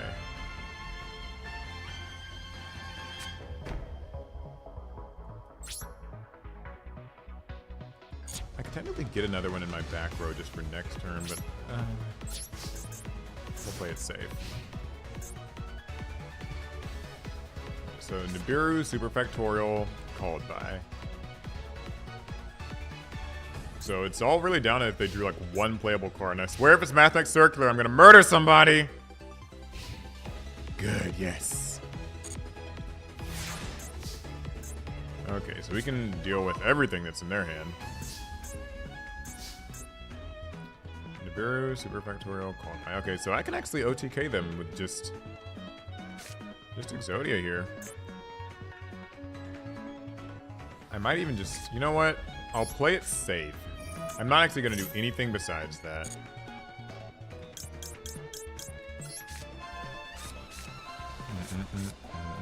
Yeah, I thought they were going to maybe set Called By, so that, to me, screams like maybe they have Evenly or something. I don't know. I can never really tell with people. But that's fine.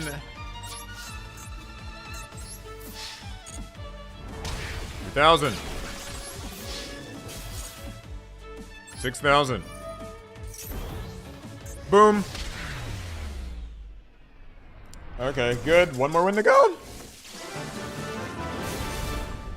I wonder if Paul's a fan of YouTubers for subjects completely unrelated to gaming or anime.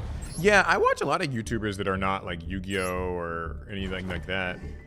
Mostly, actually, that's a lot of the YouTube I watch. Because, like, as a Yu-Gi tuber, I have to engage so much with Yu-Gi-Oh! Like, for work. That I really don't have, like, anytime I've got free time, I kind of don't want to watch a lot of Yu-Gi-Oh! Content. Because I'm already so, like, hyper exposed to the news of Yu-Gi-Oh! And the ban list and the products and all these, like, things people have to say about it.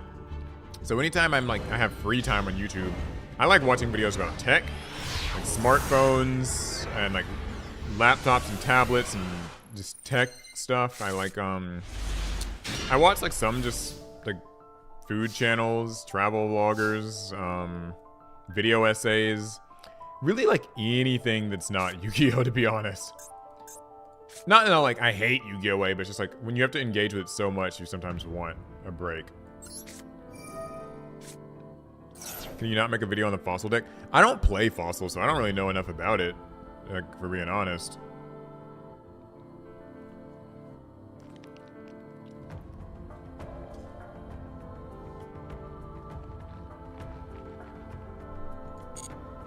I wonder what they had in their hand. Ash Blossom, maybe? Ooh, we might get to do the Hoppier Squadron thing this game. That might actually happen.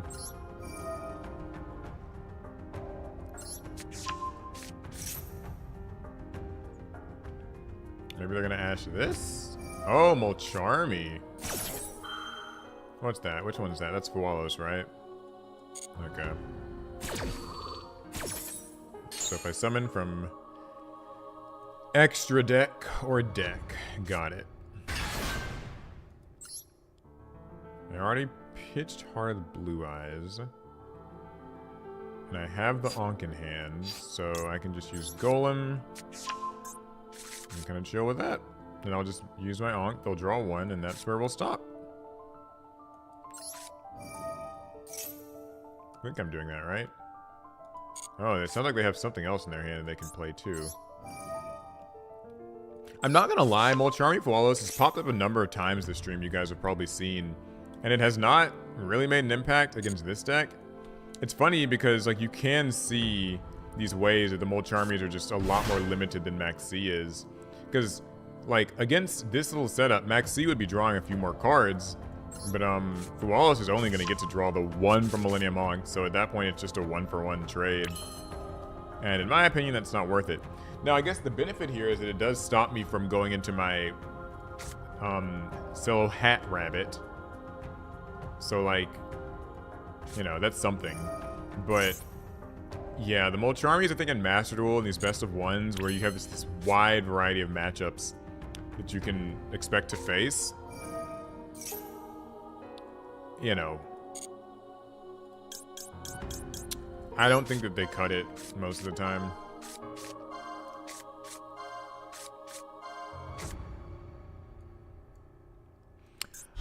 I have another thing that I think that they should have done for this deck. Obliterate Blaze, I think, should have, like, maybe given the Exodia some protection as well. Like, I think giving it piercing and all that's, like, cool, but it should have given it a little protection. At least I think that would have been nice.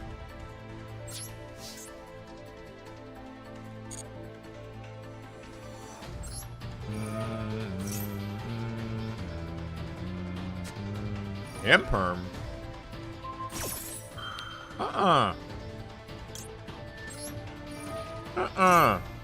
Negating that. Unless you have like another spell trap, I don't know.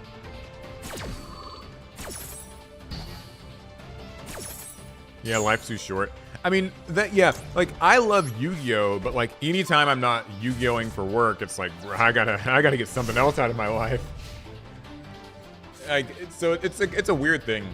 Because I feel like if I just say like, oh, I want to get away from it, it's like, I hate it. But I like Yu-Gi-Oh to death, I really do. I wouldn't have all this stuff and like all these things if I didn't like it, but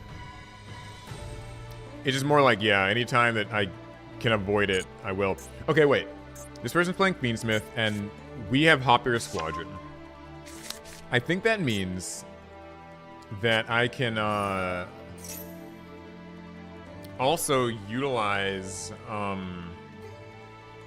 one of these synchros now, right?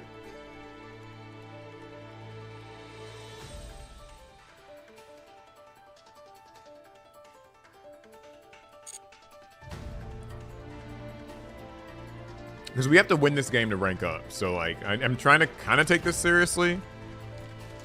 Oh, I should have... Oh, wait, no. This isn't special summon. This just adds. And then I can max C when he inevitably pitches the little fabled thing.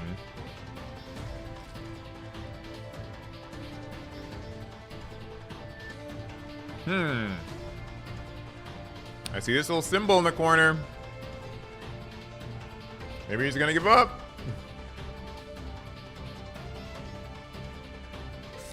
Damn it. Yeah, sometimes I want to negate track. When I see these full-ass hands, I'm just like I know it's just bait. Alright, we'll use Max C. Unfabled Lurie. They might Ash. Okay, cross out?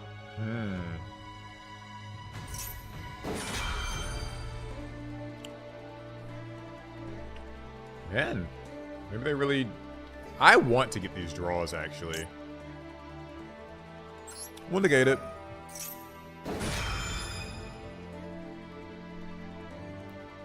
What do you got? Did I have Bellstar Search? Okay. This is getting a little interactive. They got some cards. I guess they wanted to, like, maybe try to bait it out so that they could do that. But I will get my draws. That's one thing that I will have. I'm going to need them anyway because I just want to kind of draw into more, like, playable things. This field's not much. So I can try to find a good time to use Fires of Rage and nuke everything. And gotta find a good time to use Hopper Squadron. I can go straight to Barone, which... Should I just do that now? Like, maybe that would be good.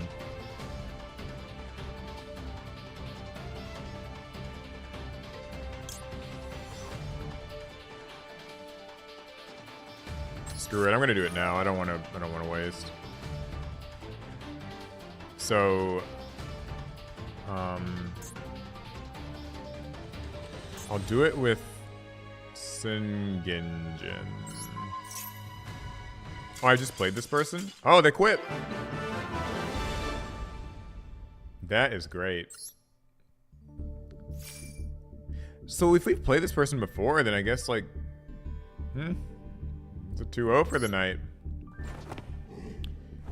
Diamond tier 2, baby. We did it. Guys, we did it. It happened.